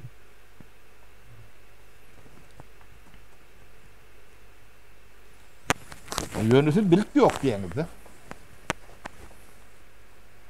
Näme üçin ýol ýapyk diýip şoň gurrun neden ýok? Böyle ýol şuun ýapyk ýalar edip, yani koronawirusa gabatlap deme diýerler-de. Koronawirusyň açykmydy? O sizin 10-15-20% üçün belki de açyk bolandy. Ýöne galan 70-80-90% üçün ýapyk da. $2000, $3000 berip koronadan öňemiş oňalda gelip durdular adamlar. Gelip bilmän izna aýdyp. Sapara aýtda çoğunu spesik diýip olan spesik var. 2000-nji ýyldan beri bar. Sapara indi gyzykly bir zat aýdy. Ýene çoğunu spesik däl, ona sanksiýon spesik diýilýär. Ya da sanksiya Russiýada şu an bolup duran wakalar netijesinde Ýewropa, Amerika ýaly kän döwletler Oruslardaky şahslara şoň ýaly sanksiýon spesik alandyr. O türkmençesi şol çoğunu spesik alýarlar. Yani onu Orus aýdan oga. Näme üçin türkmen edýär şonu. Yani bärde soru çykýar, soru kän çykýar. Vatandaşlar şu an Türkmenistan yine o vatanım yurdum diýeniz. Yani Türkmenistan'ın nämedigini, näle ýadaýydy, näçe adam bilýär. Analiz edip gördüňizmi? Araşdyryp ýa-da düýpli. Näme bolýar? Nirde näme bar diýip. Yeterli, gözüň öňünde hemme zat görmeginde. Aýtdan gören wagtyňyz giýje ýatyp bilmersiniz. Türkmenistanda bolýan ýa-da. Onu men käwat inanmajak bolýan ýa-da Niýazyk ýa-da Berdimuhan näde şunyalık etdi deyip mesela bir adamın edip bilecek işi değil o yerdeki şunku gidip barayan yolumuz. Bir adam olayan olsa özen Türkmen olayan olsa o mümkün de düşmanına da o zat edilen o var. Yani o zat propaganda bilen bunu yumşatdırlar demek. Aydın gözünü kapıştırma diýerler, gamaşdyrýarlar, kapışdyrýarlar. Hawa ina konsulstan öňünde uruş çykypdyr, urulupdyr, ýene bir zat ýa-da ine habar aldyk. Şoň beňdeş, ol öňüm känne, olar terrorist, olar ogry, bular plany, ýene şonlarla. Ýöne büýük meseleni hiç wagt godan däldirler. Biz näme üçin taryhymy bilemdok diýen adam barmy? Näme üçin Türkmenistanyň köçeleri paýtagtyň köçesi? Atlary orsat. Ne prezidentin köşkünün emretinin kaptanlar geçen köçen adı Karl Marx köçesi. Näme üçin toğra berýänizmi şo?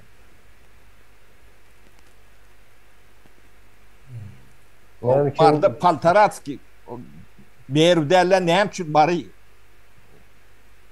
Näme üçin soňky 30 ýylda bir sanaty iň bolmanda indi öňkü Orus wagtyny alamak mesela o wagt garaşsyz däldi. Garaşsyz olandan soň näme üçin bir sanaty şahir çykmady? O şahir diýenim telewizorda görkezýän şahir däl. Şahir diýen adam yazar, kitap yazar, onam satar. Ve pul verip şonu gidip alıp höwes edip okarlar adamlar. Ya hakikat vardır içinde. Şahirin ama öz bir yankı duygu dünyası şu goşkularına nämetde pikirleri, dünýäni görüşü goşkulary arkaly köpçülüge ýaýratdy. Onam gidip adamlar satın alýar şonu. 30 ýylda bir sana. Bir sanat yani 6 milyon diýerler 30 ýylyň içinde de kän o ýetýän adam sanaty. Ben şu 6 milyon diýeli. 6 milyonun içinden yekecesi yani işte näme seretsem 6 milyonda yeketeri yok. 6 milyonda bir yani halkın arasında höwes bilen okulyan misal üçin Mahtumulun eserleri vardır. Seyyid Nazar Seydi vardır. Mawlana Kemine ine bu zatlaryň hemmesi Orus gelmezden öňkü adamlardır. Ve dünýäde tanalýar bular. Diňe Türkmende däl, gidip Eýrandan sonra, Awganistandan sonra ular tanaýarlar. Çoň ýalyk ýekece şahsy çykyp bilmedim. Ol döwre adamlaryň maşynam ýok, internetem ýok. Diňe şol kitaphanadan kitaphana, o kitaphanalaryň arasam yüzlerce kilometr. Maşynam ýok. Ýene şo ýerlerde kerbenlere gaýryşyp gidip bir şekilde adamlar okap bilipdir. Şol döwrem şolaňa mene geçen adam bolmandyr, ýani okama diýip eline uran adam bolmandyr. Çoň ýalyk kıyın ve wahşy bir ýagdaýlar o döwür. Ve istendik bir yerde sen öldürülüp bilýän o kanun ýene bir zat ýok. Ýöne puluň almak üçin ýa-da ýakaň almak üçin edip bilýärler o döwürler, zalim döwürler. Ýöne şol şertlerde de dünya özünü tanadyp bilen şahslar ortaya çykýan. Näme üçin soňky 30 ýylda çykan ok diýip bu ýöne köý soralar. Näme üçin häzir ýok? Bir çağa muny sorap bilýär, çağa öwretseň 4 ýaşyndan taryhy öwretseň şol ýöne pikirlenip özü aýdar. Näme üçin öňwaryňdy ýok diýip aýdar. Näme boldy bize diýär. Ýene bu gatly wajyp soradyr. O hemme günäne ay Qur'an guly bar şoň üçin bolan ok ýene ýok, ol diňe Qur'an oly däle. O görünýän, görkezilýän näme? Türkmene. Ýeme aýdyň türkmeni bir zada öwrenişdiripdirler, gorkan diýmäge, ýani şoňa refleks döredipdirler-de. Gorkanlarym 1000% ýalan. Oňa ýüzlerçe suwutnama gerek bolsa, näme günde gorkadym bilýär. Hiç sapdan gorkmaýanlar. Gorkbolda atlaryň gorkan oklar da.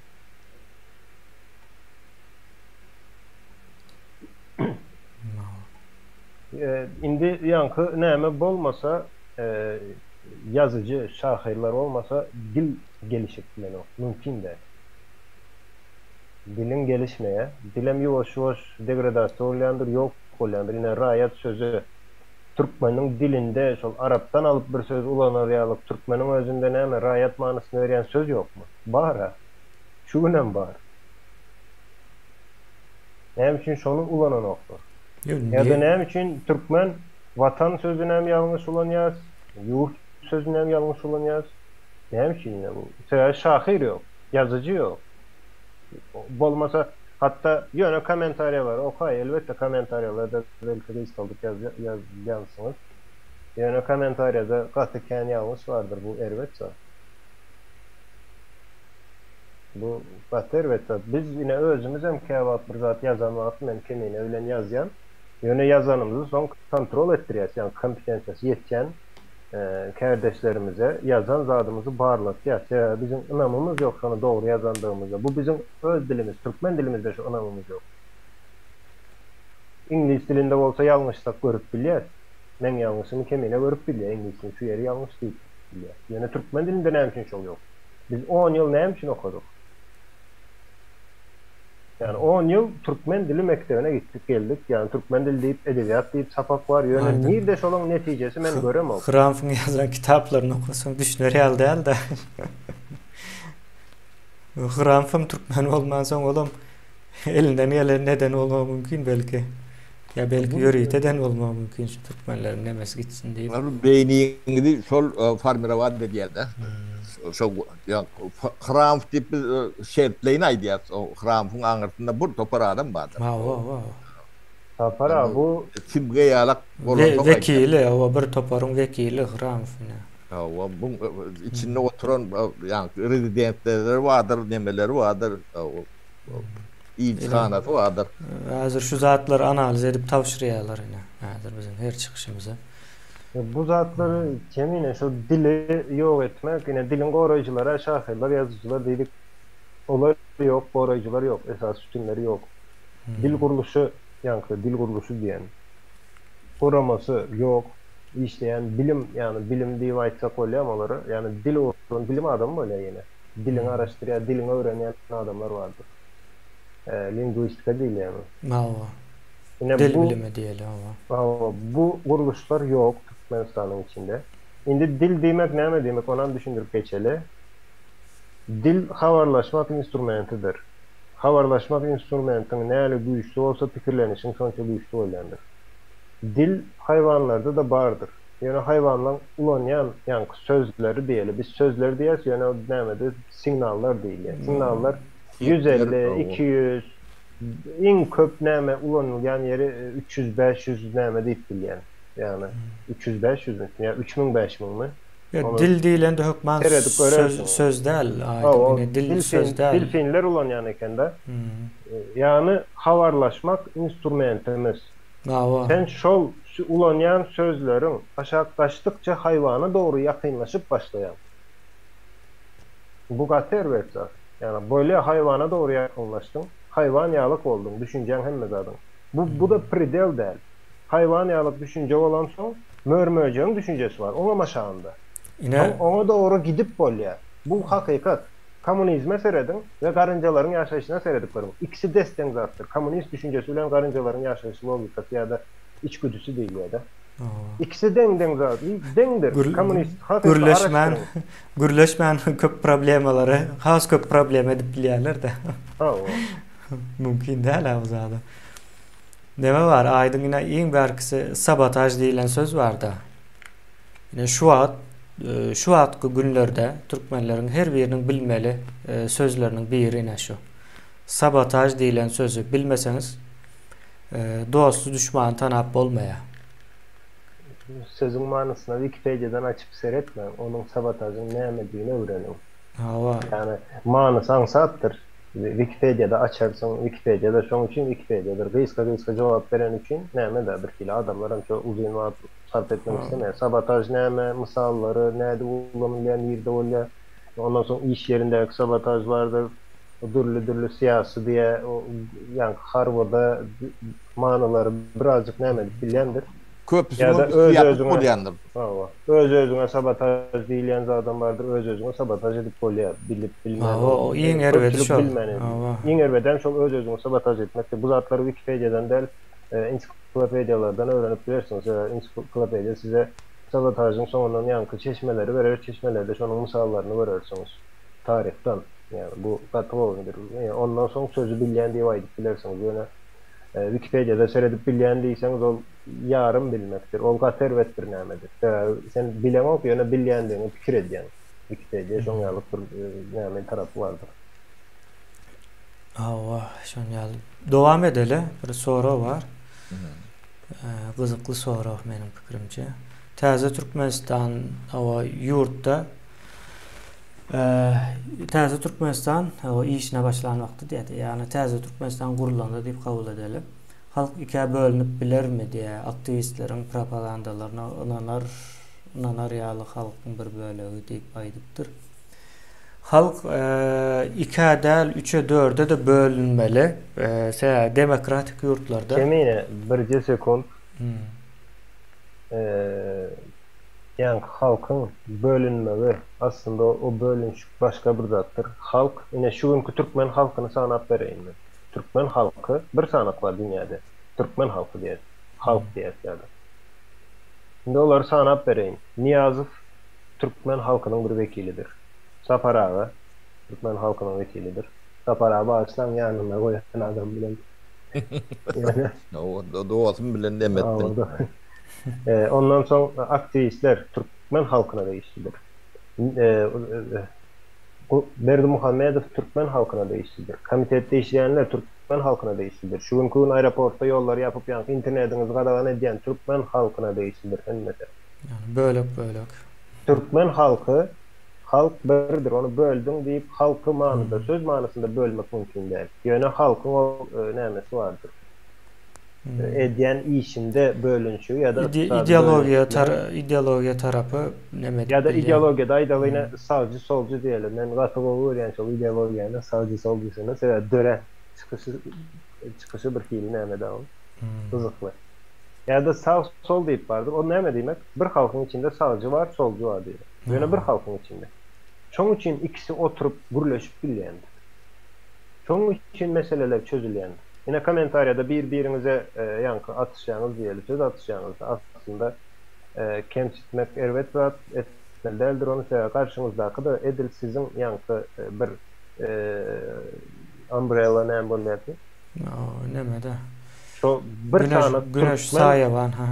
Bir sanat Türkmen halkı diýen sayawanyň aşağındaki adamlar hemen güzel.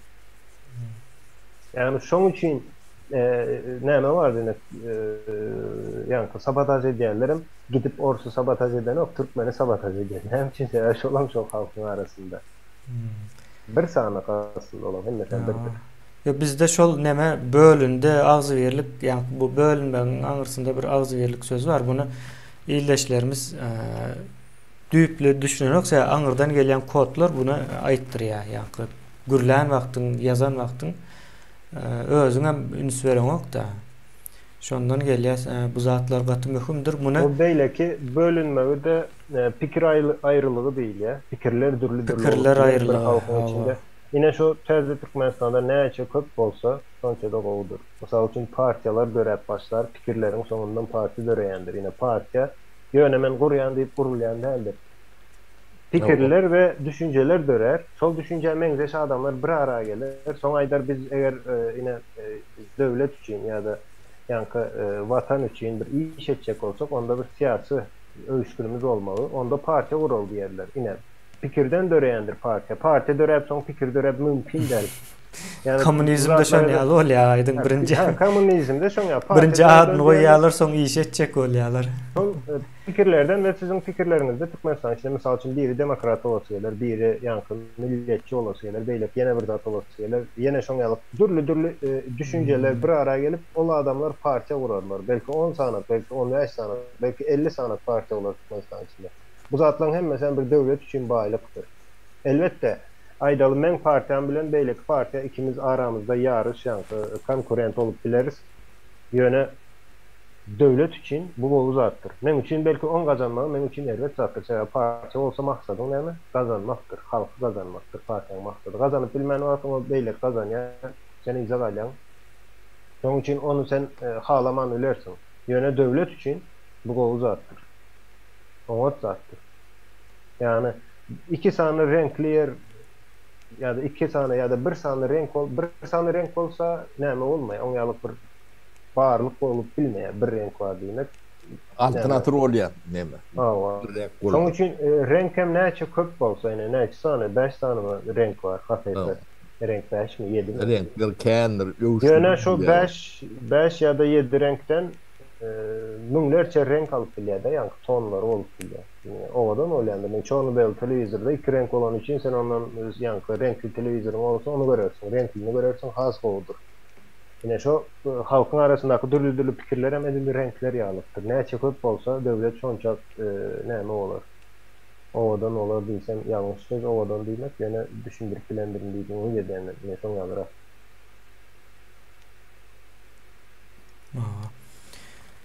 Umuman soň ýene beýlek näme bar? Aktivistler diýilýär, aktivistler etmez bunu, aktivist edwen bilmeýän kän güýji etmez.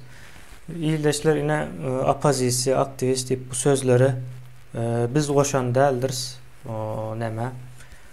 Onu ýürüýte goşdylar, nädip goşanlyklaryny bilýän, onu başga bir wagt gurulmaly, belki uzunrak men şol nämeň içindedim.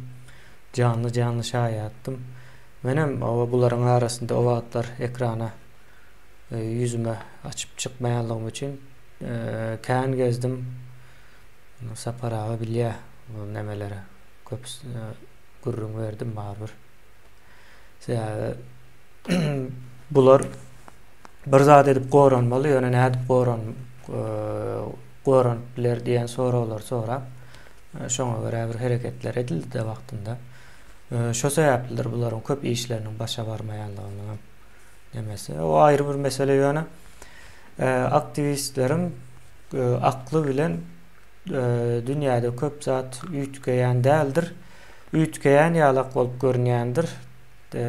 Aktivistler ulanýan adamlar bar. Elmudama mysal üçin aýdaly nevit önümlerinin ulanılmağı, yakılmağı mesela yanğıç, gaz, benzin, ýene näme.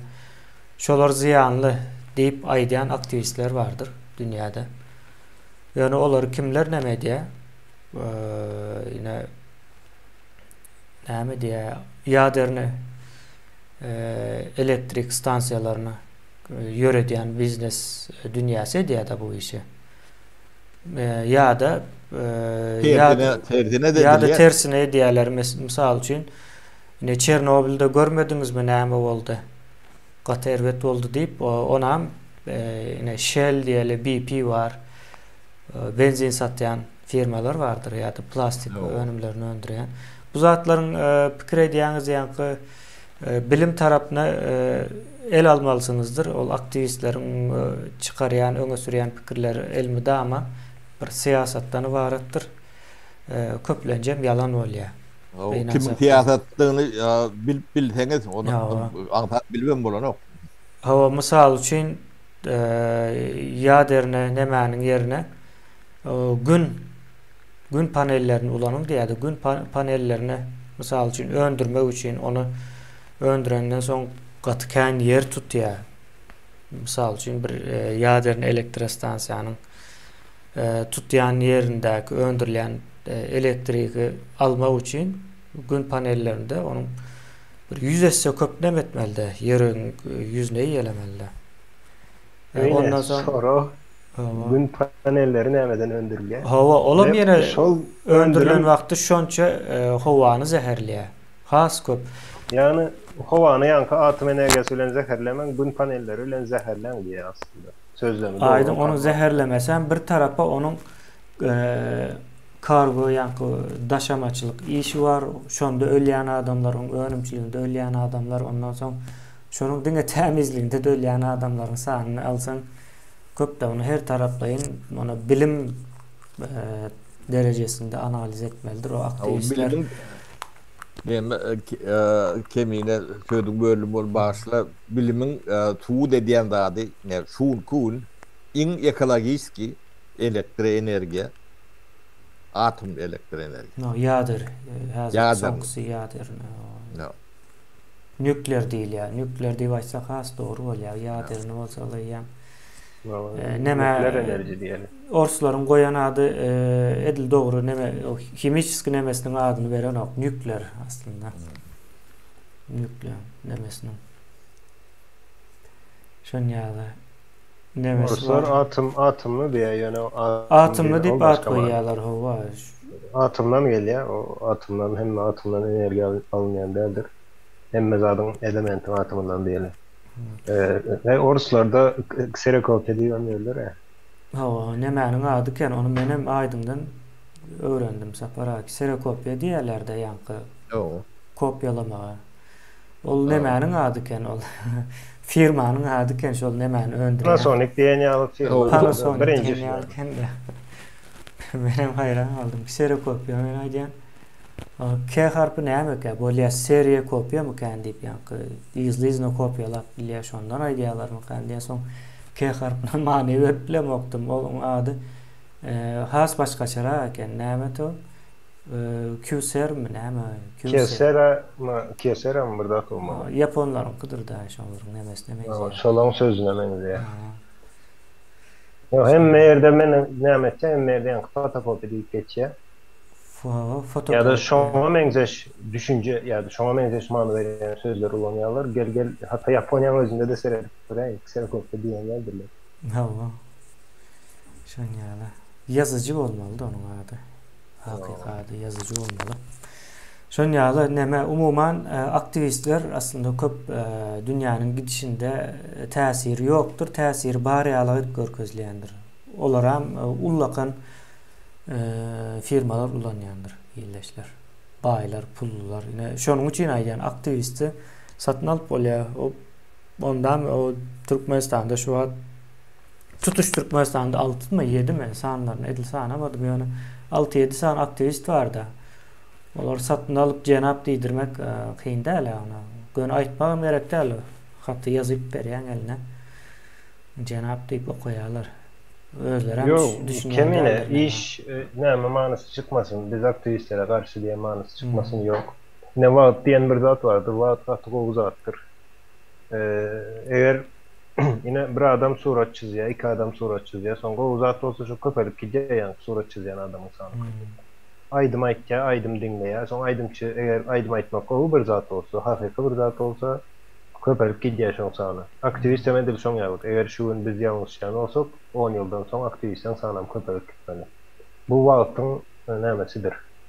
işleyiş şoň ýa hakykaty ortaya çykarýar. Onu görürüz ýa wagt bilen.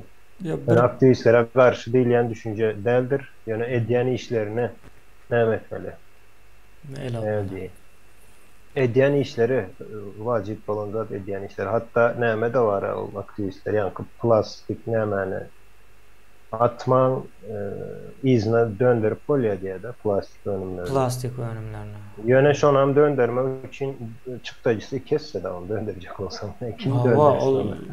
aydın Yani Coca-Cola şöyle onanılmaz dünyanın en ulu yalanlarının biri olmalı. Plastik önümlerinden qaytarıp ikinci ezek önüme öndürüp bolya nemesi. Bolya öndürüp bolya da yani onu hiç kim etmez çıktıcısı köp. Ya onu toplaması var.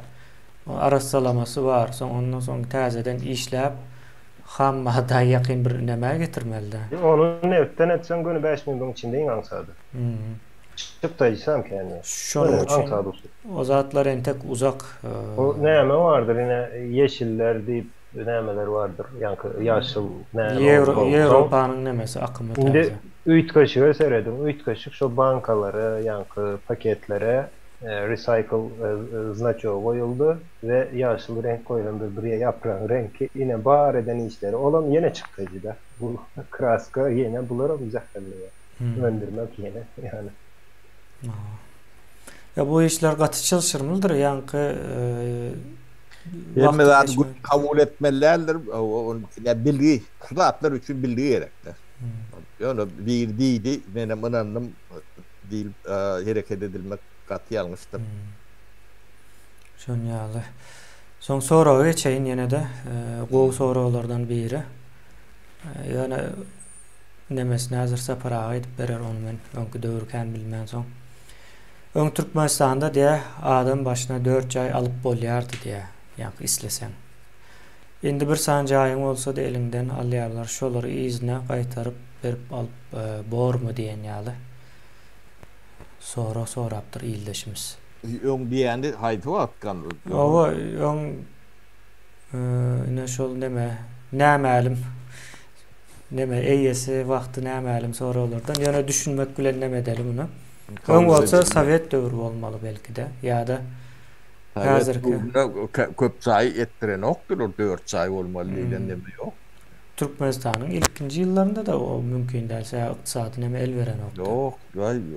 Türkmenistan'ın resmi hiç vaktim 4 sayı olmalı diyen neme yok.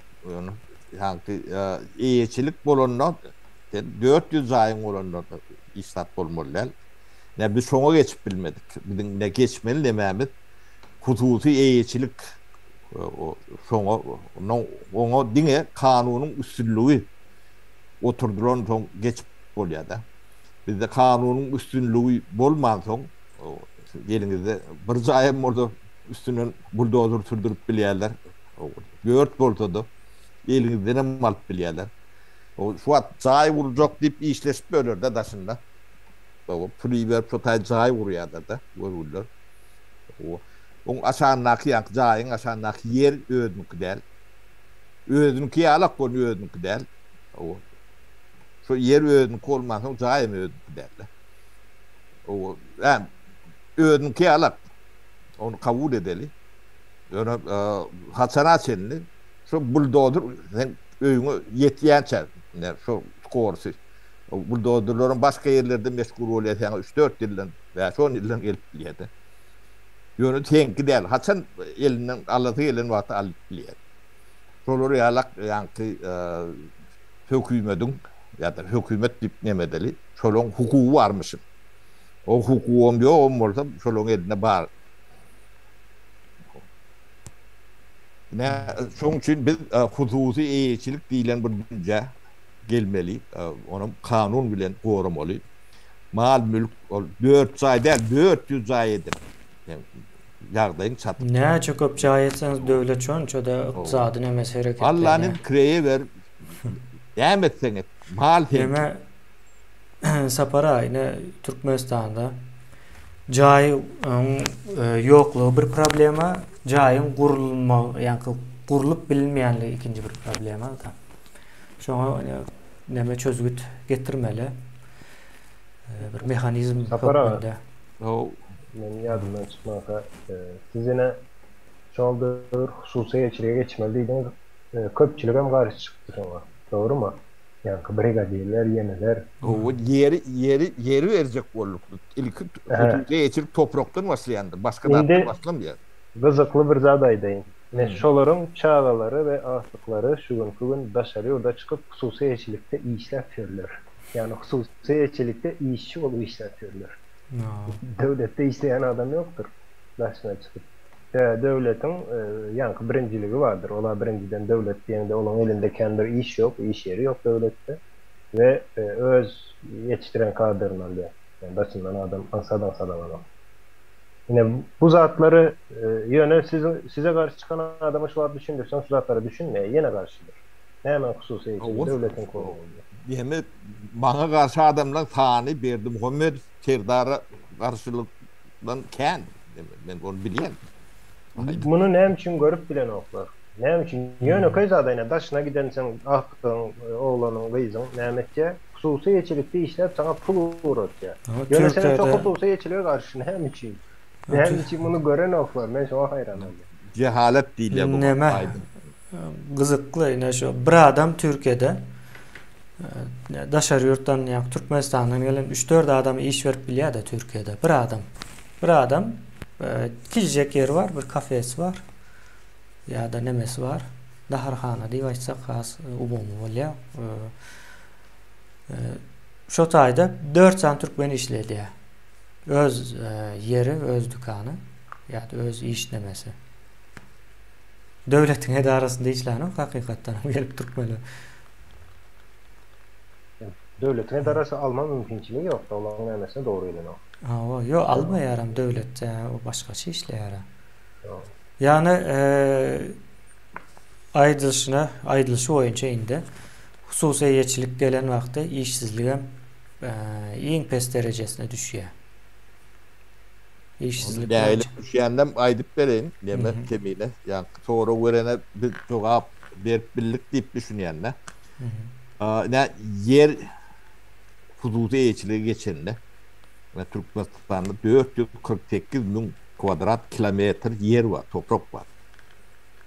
Onun içinde dağın var, suğun var, olur 4-5% kendime del.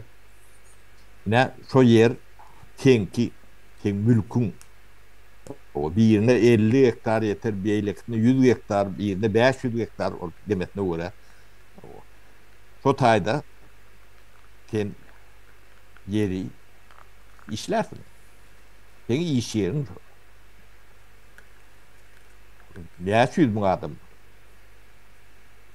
biri yakın yakar, yine biri rahat fabrik kurur, yine biri başka da eder, biri kreyine verir, bir mal bakar. Hem sudatların hem mesela iş yer, 100 binlerce iş yer, öyle birden yemedi ya, dörüyor. Bir cahit alır, yani 4 tanak cahit el, 4 bin tanak cahit alıp bilir. Hazırki yağdayda ne ahil oluyorsa para, yadıma düşen daydıp geçeyim. Bir adam dükkanı işletip başlayamıştı. Son bazırak özünü tutup diye şu dükkanın nemesinden bayap başlandan sonra diye bunu görüyorlar diye şunun dükkanı değil de şunun toprağını alayamışlar da. Bu toprağı sen bu tayda bunu işletmeliler. Devletin yeri. Onun yazdığı ruhsat verilen ok deyip yine toprağı bahane edip şu dükkanı yaptırayamışlar. O. Dükkanı işletmek bolan ok diyen oklar. Şu toprağın üstünde dükkanı işletmek bolan ok diyorlar. O biz emecek nememizde yaşadık. Nememiş o bazar olmamış, şu bazarın içinde olmamış. O taydan bir yer satın alıp bolan okta. Sen girip bilen o. Ola adamım neme diye öyünün yanında bir yerinde dükkan açıyor. Esas anam o yerlerinde. Şonyalı nemeler var yine düşünüklü. Nemesi oluyor. Yani Türkmenistan'ın öyle problemasını çözmek ansat ona çözüp bolya. Türkmenistan'ın hemme problemini çözüp bolya. Demek kemiğine yani biraz aklı gerek. Başka iş sat. Türkmenistan demek ben nunca para ettim. Pekin var, Pekin bir şehir vardır. Kitay'ın bir memleketi. Çok iyi bir köçeti. Ähli Türkmenistan. Çok bir köçetinden kiçik. Pekin bir ul köçeti var da. Çok yeke köçetinden kiçik Türkmenistan. Yani men şu yer var arada yine yerin alyalar diyen erkenine ya devletin yeri değil. Ne yöneke bir adaydayım. Niyaz deyip bir yankı görelde olan bir Türkmen var. Niyaz. Devlet içine katılı işler etti. Koçadırlar içinde bu zaten hemmesi. Yöne bize görkezlemiş oldu, doğru mu? Niyaz. Şu gün Niyaz'ın mülkünü görkez bilecek mi? Niyaz o cenayet etti mi? Yok. Nerede var? Hiç mi o cenayetçi diyen yok. Oğru diyen yok. İhsat diyen yok. Şonun mülkü nerede? Yine Türkmenistan'da mülk varmış da. Sen Sağatına koyup giden de adı var mı bizde? Yok, çok öz öyü ya hava çağasına o gitmeli de öyü men mülkü diyem de o 50 hektar yeri değil. Öz yaşayış cayı mülkü. Son mülkü var mı ne? Niyaz çağasına o giden mülkü ne? Şunem şonku hiç kim elde edilmez. Mülk şon yalık olmalı. Barmış ol. Bu ne mi diyen ne? Cayın bar yöne usta olmadır o cay bar deyip aydırlayan da bir kili eftirem yok olup bilir o cayı. Garanti neydi onun? Garanti olmadık bir zada bar deyip biliyor musun? Şu gün yaşarsın o cayda. Yani şu gün tek hiç kime gerek değildir. Gerek bolon günü şu caydan seni çıkartıp biliyorlar. Hadi. Bu değil. O ne hemen yani yine adamlara yaşatıyor o yeri. Onda o karıncalara yine yaşatıyor olan mülkün o karıncaların yankı. Yasayan öyleri yok. Su gelen o atı böyle. Şon yalık bizdeki ne hemen. Bu zatları görüp bilmeyen olsanız yankı özünüzü geliştirin. Ne mi diyeceğiz? Niyazı misal getiriyen de sebebi hemen kanayan adam, hemen bilyen adamı ve hiçbir yerde doğumlu adam, o güçlü adam. Oğru değil. Yine halk için altına sır etti, on etti. Hemen zaten şunun propagandası ve kanunçulukta arası yani. Oğurlu etti değil ama. Ölende de şu neme ölen caylenen adam. Hormat bilen yani. Şon mülkün nerede sonra o 50 hektar yerde bir yankı öz yaşayabilecek 3 komutalı 4 komutalı cayın mülkün nerede var diyeniz aynı mesela adamlar yaşatıyor. Mülk diyen zat ölümden son sen bilen mazara gidip bile nokta mümkün de. Onun için gayleyandır. Mülktür. Onu birinin almana, satmana, yeni etmene hakkı yok. 100 yıl geçsin, 500 yıl geçsin.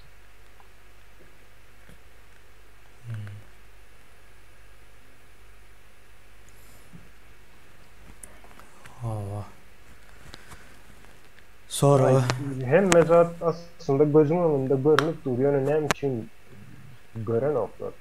Bende bugün kendi soru var. Ne için gören oklar. Görüp bilmek erkin olmasan görüp bolan okaydın. Erkin olmalı. Yo, ne büyük sebep sor. Erkin ne adamın fikir etmelemeti katı yani ters bolya ya kıyışık bolya ya düğünün fikir edip bilen yok. Adam olmasan doğru fikirlerin bilen yok. Şeyle oluyor. O kula adama o şu hocayın deyip öğrenmem senin yağlı iki ayağı var, iki eli var. Adam tuvalete gidiyor. Üç kaşık iyiyse de yine de şu tuvalete gidiyor insanında. Deyip açsan o anandırıp olmaya da kula. Hocayına. Yani doğru ve çelik emini. Nemes var hava. Devletin ne amedini düşündürüp bilir misiniz deyip yazıptır bir ildeşimiz okuyacak. O yüzleniptir bize. Kemine geçen çıkışta biri soru verdi. Biz cevap verip yetişmedik. Aslında birinci soru sonra cevap verince bir çözüm verdik. İldeşimiz kaytalap yazmadı da. Oraya atlat deyip ayttı o.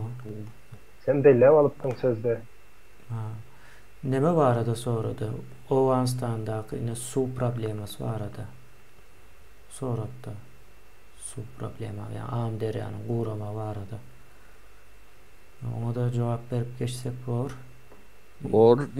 Yatlatacağım deyipti de özem bu tayda oldu. Yani su problemati yaka Türkmenistan'da değil bizim regionumuzda taş töwere bilen iň dünýede problemaly ýerden regiony biri.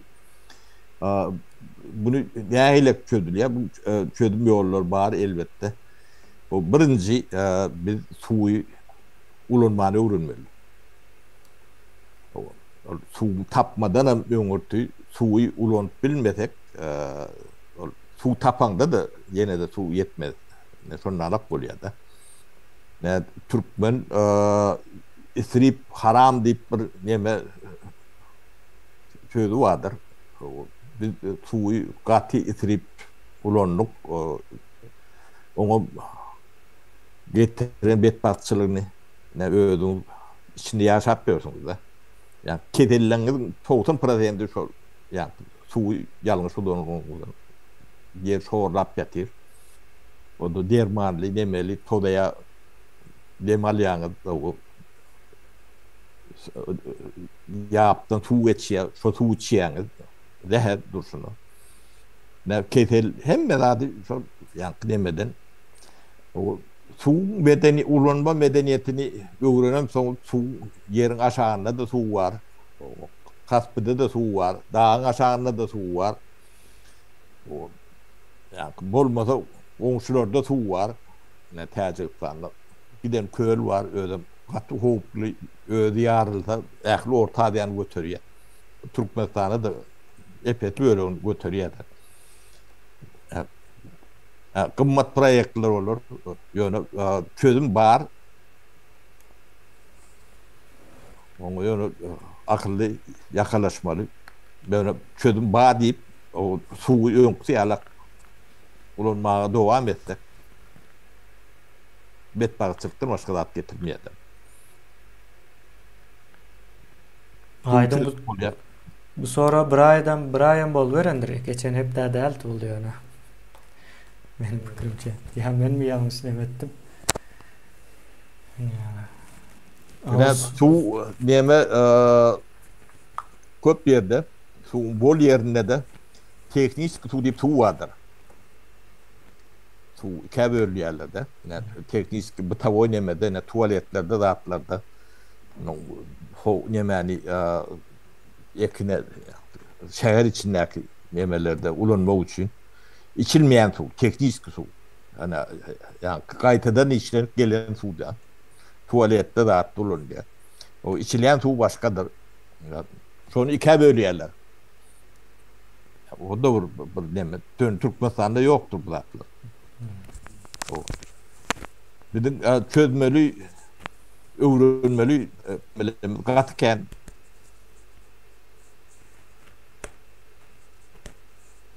nesil yetiştirmeli. Hazırki gezip görenler çözüp bilmeýär bu zatlary, wagty ýetmeýär bundan soň. Bu ýene bir nämesi var. Su çözmek için aýda su ýok bolsa sen şol su gerek diýip tutup durmagy ýalňyş bir adam dürli ýollar bilen. İktisadiyetine çok suwa tıkmasan iktisadiyet elbette şu gün suwa bağlı. Göneden suwa bağlıdır. O bağlılığı azaltmalı. Yani pertişke ekip ya da nemek Paxta ekip, buğday ekip. Paxta buğday ekip çörek tapmak değil de başka yağdaylarla çörek tapıp oluyor. Yani suwun yok olsa ve getirip bilemokta onda ne etken başka yollarından. Indi Türkmenistan'ın su resursları ile hemen su resursları meclisi yapıp bilen. Yankı şu Arapların ortasında kim vardı? Nemeler mi var? Köplenç Katar gızıklanýar bu zatlar bilen. Yani şolaryň proyektlerken bu mesele var da. Yok yine neme var. Yevreýleň nemesi.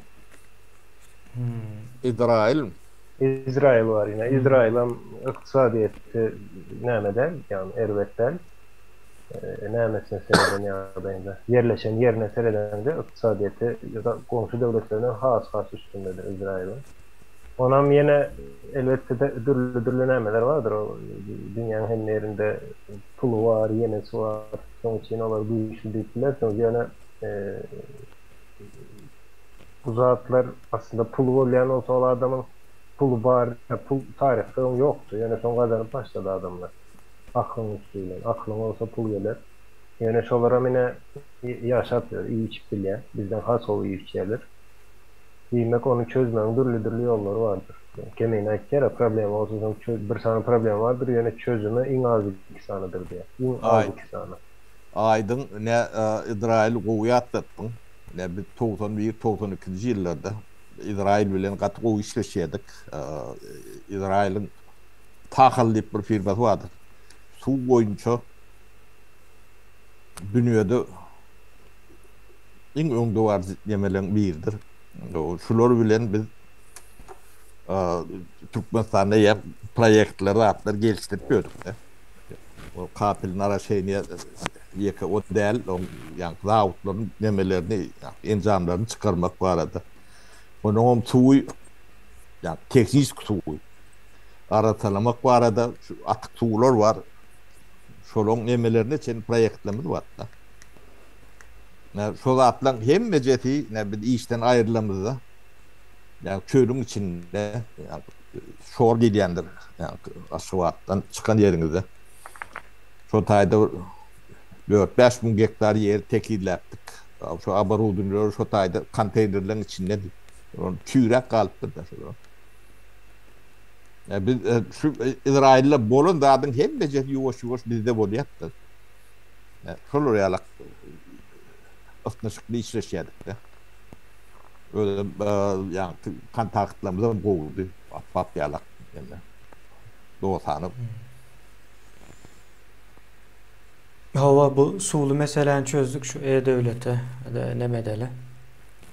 Soň ýeneden bir sora bar şoňa üstüne durup buň jemläýäris. O E-Devleti düşündürüp berseniz diye. E-Devlet diýmek eýem 21-nji asyrda näme bar? Internet var. Soň internet ulanmak üçin hemmäniň elinde telefon bardyr. Gaty ýokary teknologiýadyr. Yani bundan öňe şoňa benzer hiç zat bolmadykdyr. İslendik maglumatyňyza giska wagtynda näme ýetip bilýäňiz we telefonlar arkaly döwletiň bürokratiýa işleri bardy. Şonu çözmek has arzan we wagt demesinden bykjam bolýar. Endi şonu hemmesini bir araya getirýärler. E-Devlet diýip bir zat meydana getirýärler. Yani siz yani yönekay nemede el alacaktı. Göze görünýän taraplarını döwletiň. Yine bir ýere barýaňyz siz aýdaly propiska boljak bolýaňyzda täze ýere göçdüňiz, öý aldyňyz. Soň propiskaňyz etmeli. Şo taýa näme durmaly, hasaba durmaly umumyň. Siz ona öý alýaňyz hemme dokumentlerinizi girýäňiz, ýene men şu taýa göçdüm diýip doldurýaňyz telefonda boldy propiskaňyz şol. Pasport aljakmy? Pasport aljak bolsaňyz girýäňiz. Bana 3 aýlyk ýa-da 6 aýlyk pasport gerek ýa-da 5 ýyllyk pasport gerek diýip belleýäňiz. Şo taýda puluny tölemeni ýeri çykýar. Onam töleýäňiz. Soň barbyr o E-Devletde ýa-da häzirki nemede biologik maglumatlar hem durýar-da barmak izi, yüzüňiziň suraty, hatda häzirki telefonlarda neme sensorlar bardyr. Infrared diýilýär-de, infra gyzyl sensorlar bolýar. Siziň nemäňizi, mazadyňyzy alyp görüp bilýär, bu zatlary çözýäňiz şo taýdan. Iň berkisi ýa-da döwletiň sizden almaly pulu var diýeli. Bermeli pulu var. Bermelem diýip aýdal, bermeli pul kän bolmaýar häzirki. Ösen döwletlerde şo ýaly, halk baýda. Ösen döwletlerde salgyt esasında ýörýänligi üçin. Şo taýda görünýär, ine pulun var. Bunu iň aňsat ýol bilen töläp bilersiň diýär, sen gelmäňe gerek ýok wagt ýetirip 2 sekundda emme problemaňyzy 2 sekundda çözýäňiz. Hatda Estonia var. Estonia E-Devlet demesinde iň öňde proyekt bir döwlet. Hem halky az, hem ösmek isleýär. Şo taýa köp ýurt öz investisiýasyny etdi. Şo hatda şonuň içinde Türkiýede var. Estoniýanyň häzirki E-Devletiniň döredilmeginde. Türkiye'de içinde yer alıyor. Yanlışmasam 15 ya da 17 devletmiş ön bir zat olmalı. Şu projekti yürüyen. Yani ses verilişi vardı. Yani sayılav. Siyasetçi sayılavı. Prezident sayılavı mı diyelim. Umuman. Şonam o ilkinci yazık yine Estonya alıp vardı. Şu işleri çel edip bolya yani sayılavı nemesine. Bunam türlü teknolojilerin üstünde yürü diye blockchain'de yürütecek olyalar. Hazırki dünyadaki neme projektlerin biri. Umuman bu iş hem tezleştiriyor, hem ansatlaştırıyor, hem arzanlaştırıyor. Hem de korrupsiyonun önüne geçiyor. Yine ildeşler aydiyor, korrupsiyonun önüne edip geçip olur diye. Sen telefondan özün girip özün ediyorsun de hem zaten. Senden biri gelip o şu telefondan elip dursun pul ver deyip Aymurat'ın yanında bana yok diyor. O Aymurat diyen o bir neme ortaya çıkmaya da. Onu kendine benim birazcık yankı düşündürüp söyleyecek olan E-Devlet diyende neyme? Ne bir vaatlar neyme vardı? Yankı telefon başta çıkan vaatı sen şu telefonuna pul yüklemek için birilerinin yanına gidip ona pul veren olan sana yüklet veriyordu pulu telefonuna. Şu gün neli telefonuma pul yüklemek diyen düşünce yok var. Kontr yükle deyip bir zat yok. Gidip yükletmek, kart almak, bir zat etmek yok. Yani bank hesabına bağlayan telefonuma aylık yankı nemeni avtomatik toleriyalı edeceğim. Son sereden olam çozadı. Telefonum özü bank yankı ona bankada giden yok. Hiç yere giden yok. Gerek de. Bu yine akıl bilimi sen sayın öyle yankı bir bende oturup şu her gelenin telefon numarını yazıp sonra pul geçiriyor da bu işe seredin ya. Son yalı iş olup bile biriyle telefon pul geçiriyor. Bu zat tarihte kaldı. Her bir yerde bir zat son yalık olsa gülkünç olur. Yani o Ruslarda yine entegam yankı autozam insan biri neyme soraya diyere kartın var kız deyip kontrol ediyormuş ol. Şuriyen kinolarında neyme de görüyor şu zatları. Teknoloji, sen şu teknolojini ulanyan. Son yankı adamım oturup Samsung'yalık gelen geçen numarını alıp pul geçirmedi olur. Şu gün Samsung'lık hakikaten zaten. Şimdi E-Devlet'e geçenizde misal için Türkmenistan'ın içinde aydalı sizin yankı metrikası ya da pasportu, pasport 16 yaş alınıyor. Böyle pasport demeyin, metrikası olmadık adam var mı? Çağı olsun, ulu olsun, küçük olsun. Hemen elinde metrika vardır. Bu demek ne mi demek? Demek sen doğulan olsan şu metrikanı almana sen hakkın var. Kim veriyor? Devlet institutu veriyor. Kaysı kuramasıyla veriyen olsa, polise veriptiler ya da yürütmüş onun için başka bir kuruluşlar vardır. Ama şu yine sen birine suul etmek için metrikanı veriyor. Yani şunun bir adam oturup şu yerde senden spravka getir diye yaşayan yerin hakkında ya da doğulanlığı hakkında spravka getir diye bir sopa ya spravka getir yani. Onun için yürüyte minlerce adam iş diye diyeceksin. Durmuşunu şuna veriyor. Spravka çöplemek de şu spravkaları neme diyle şuna kıstırlayan bir neme vardır. Papkanın içine koyup. Şolu işi bir ömür şolu işe edip geçiriyor adam. Yani akıl derecesine seyredin o adamı. Ve onu ettirmek için hem sen ona pul vermeli. Şimdi E-Devlet neymetye, yankı adam indi gerek değil diye teknoloji şu derece östü. Şu gün diye biriyle havarlaşmak için hat yazıp sonra onu yankı atı... Kepter ulanamız yok yani. Kervene verip kervene onu bir aydan sonra uğratıyor, 2 aydan sonra cevap geliyor. Şu gün telefon var can edip biliyor. Kervene hat verme. Yani bu zatlar şu zattır. Şu gün teknoloji var, sen doğulanın hakkındaki yankı spravkanı malumat var ha, o spravkanı sen internete giriliye alıp biliyen. Ne için internetten alıp bolyan varsa sen gidip birilerine pul төлep almalısın onu. Ya da senin yaşayış adresin vardır. Adres sana değiştirir. Biri sana, ben sana berde propiska verem okuyup ayt. Gülkünç bir zada. Gözün et, ben şu yerde yaşayan deyip arayan, yok sen o yerde yaşayan ok diyedi. Yani sen şu yerde yaşayan, komşularına maydık biliyen, hava bu yaşaya verdi diye. Yani devlet aytya, Yok men o yeri propiska veremok diye. He, yani $100 versen berýärmiş. Döwletin $100 versen adamy yaşamasan berýär. Yani bu Deme çok ýaly bir näme gülkünç dälmi? Hakykatdan nämesi. aydın yani döwletiň etmelisi nemesi şun esasy matrisat ne diýär yani big data diýär. Soň ondan her bir pudok servis öz app tip zatlar var. Hususy sektorum çykarýan ben istendik demeden telefondan hava yollarından bildap bilen oturan yerinden avtobusa da sonralar. Maşin tatyrat bilen, maşin tatyp bilen oturan yerimden telefon bilen. Sapara ine bir misal bereyin telefon diýdiňiz de ine Türkiýede internetin ýa-da bank hasabyny yaptırmak gatykyn da yaptırmajak bolup her türlü zat aýdýar. İnternetin on ýaly edel, arzan edel, ýene näme edel diýip jaň edip yaptyrjak bolsaň da ýöne e-döwlete girýär. İnternetin çykýar o taýda. Soň şu taýdan demäňi sözleşmäňiz soňlandyr diýip bir näme bar. Oňa basýaň, bir maglumat soraýar seniň şahsy nämäňi dogurlamak üçin. O zatlary ýazýar, bitýär.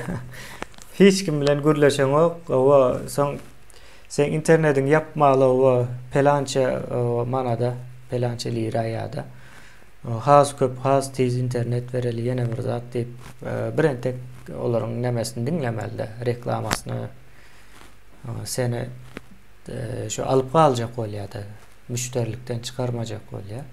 Ýöne şu zatlar ýa hususy nämänem çözýär, diňe döwletinki däl şu wagt men nämäni. Şoňa aýtsak has bolýar. Ähli zat telefonyň içinde ýöne ne şu nämäň öňünde döwlet bolýan Türkmenistanda ne internet ýokdur. Badiýan internetin bollugy däl. O hiç bir hyzmat bular ýalak tiýdlikdäki internetden berben bolanok, album bolanok da. Ne buna diýenem ne şu biziň haýwanlarymyz. O adyna prezident diýýär da. Nähile gat goýupdyrlar bilemok bolýar. Ne bu siz yetkisini bir gözeňde getirip görüň. Türkmenistan'da iqtisadi fakultetler vardır. Ya kursa o ya diplomlu işiniz bolsa şoň edýän nemesiniň yetkisini hasaplan. Yüzläp milyar pul ýitirýäňiz. Diňe şu ýa-ni çäklendirmeler, gadagançylyklar neme diýen. Şunu çenem internet ýok Türkmenistanda. O badi ýöne ýa-ni yalan nemeni urku diýerler de. Ol skor ýa-ni tiýdik ýok bilen desseňe. Sapara, ýene Türkmenistanda propaganda näle edilýär, näle işleýär. Ýani propaganda diýen instrument karşı tarafa göre taýýarlanýandyr. Yani karşı taraf haýsy propagandany kabul eder. Yine häzir aýdaly ösen ýurtlarda propagandasy näme diýär? Yani altyapı yatırım yapacak diye de siyasetçiler çıkıyor. Ben yine şu altyapını düzeltecek, şu altyapını düzeltecek diye. Türkmenistan propagandası 3 ton buğdayı verdik, 5 ton buğdayı verdik, zavod açtık, fabrik açtık. Yani propagandan tapa olduğuna seyrediklerim. Yer bilen asmanca. Türkmenistan'da hazır bir siyasetçi çıkıp ben internet altyapısını düzeltecek deyse o anırdaki çoğuna yani ses verecek toplum, halk näme diýer? Altyapı diýervelin onu iyip bolanok, içip bolanok, sözen ben düşünemok diýär de. Maňa buğday ekdiýse has o dämi diýär de. Şoň üçin hem propagandadan islendik döwletiň, islendik halkyň. Näme düşünýän okşany bilip bolýar. Şu wagt halk ýa-da kişiler diýeň, kişiler özleriniň näme bilýändigini bilenok, näme ýalňyş bilýändigini bilenok, ýöne ýokarda oturan ýanky nämeler bardyr, menejment işine diýenler bardyr. Bular gatywy bilýär, nämeni bilýär, bular nämeni bilenok. Şoň üçin bu näme meselesi de altyapı ýanky internet altyapysy. Näme üçin Türkmenistanda ýok ýa-da näme üçin şoň sözlemäýden oklar. Käwagt ulan ýalar näme öýjükli ulgamlar bir zat diýip tutmaýça perowadan ötdüler onu. Ne şonu östürmek, ona interneti güçlendirmeli diyen o. İnternet üstüyle sövda başlamalı diye. Yani susuz havuzdan balık tutan yadı olur. İnternette yok. Yani internet sövdanı östürmeli diye. O Bank, olman onu östürüp bilen yok. aydın bank yok. O tövde o. Bir devletin bankı yok. Bank Ya bu olman söyle. Bankam yok. Yok. Näme düşüncesi men onu seyredip gördüm. Sapara bank düşüncesi Türkmen'e hiç hili gelmendir. Hiç hili, hiç kaçan tarihte bolmandır. Bank näme düşüncesi. Hazine düşüncesi var Türkmen'de. Mülk düşüncesi de var orus gelmenke. Yöne mülk düşüncesinde de Türkmen'in bir probleması var. Näme üçindir mülk düşüncesi yankı Selçuklu'da var. Ondan sonra yine yankı göçüp onu yaşap başlattı. Şu yerde mülk düşüncesi ayrılıktır. Yani, yöne bank düşüncesini Esir'de bankta işledim diyen biri var. Komünizm sistemada bank söz manası bank bolup bilmeyen mümkün değil. Yani komünizm özüne aitken yine komünizm, kompartiya diye bir yerde de geliyor bizim bankamız var diye. Yani bağışlan yılanın ayağı olup bilmeye. Yılan var, yılanınla çıkıp men ayağım var deyse inanır mısınız? Ay özen bir zatlar takıptır da ayak diyen. Aydın. Bu komünistler sosyalist olup gördüler abi. Sanki sosyalist hiç kimleme diyetler SSR. Respublikalar deyip yankı sosyal respublikalar diye ona komünistler ne diye. Bolyan zatlara seyredip görsen. Onun için yine yankı işlerde bank meselesi altyapıdır. Bizde bankın neyine Merkez Bankı'nda işleyenlerin düşünen o görünüşüne göre. Düşünen o o yerde işleme mümkünçiliği yok. Sadece bir yankı bank sistem aslında düşünen birine ya da iqtisadiyete düşünen birine banka koysan bir güne işlep bilmeye de. Değerliğini görüyor. Yani yoksa da. Bulan hemmesi altyapıdır. Bank internetin altyapısı analizatsanız. Aylan zatlarım var da geçen bir yerde okudum. Belki sana doğrudan olmam mümkündür. Şimdi kapitalizmin ikinci versiyası geliyor diye yani 2.0 var ya. 2.0 demek ikinci versiyası demek de. Kapitalizmin ikinci versiyası geliyor diyorlar. Yani düşüklü olur herhalde ipaydiyorlar da onu. Olam diye sosyalizm demesinde yürütülecek diye de. Şonsuz volt bilen ok diye yani adama köprek investisiya edilecek bundan sonra deyilen mani deneme yürüttüler. Kapitalizmin ikinci versiyası geliyor olan sosyalizmin özü yağlar deyip aydiyalar. Hakiki sosyalizm. Adam yüzlü. Son benim aydiyan komünistlerin sosyalizmden uzak durmalı. Şunu biliyoruz biz. 70 yıl yaktı bizi hepimiz orta Asya'da. Yo ne Şuvetlenki ne Şuvet sosyalizm deyip yürütü. Ha şu kapitalizmin sosyalizmine şu olsa parasızın Şuvetski diye. O adam yüzlü. Adam yüzlü sosyalizmde. Yani o Avrupa devletlerinin hem mesela sosyalizm neymiş? Sosyal nemede. Sosyalizmden ken kapitalizmden ken de. Ben şu Şuvetlen yağdayı sonralık. Yani sosyalizmin bir problemi aslında aydayın. Şu gün belki yankı sustainable deyip kabul edilip bilinir yöne adalatsızdır. Adalatsızlığın bir yerde patlak veriyor da. Komünizm diye adlandırılan mekanizm aslında böyle komünizm deyip gideli. Komünizmin probleması ne?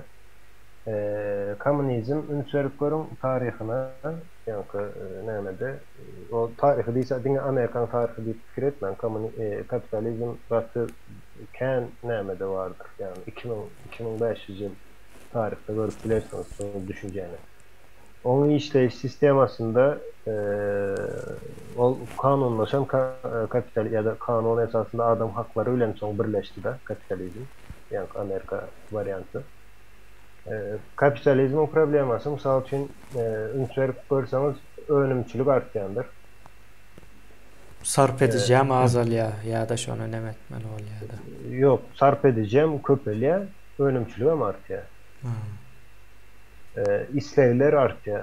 İsteğe karşılacak investisiyalar artca, yani artış idi. Ol artışı üçün etmek için devletin öz energiyası yetmeli, daşından sömürmeli olaya, basıp almalı olaya bir yerde yankı.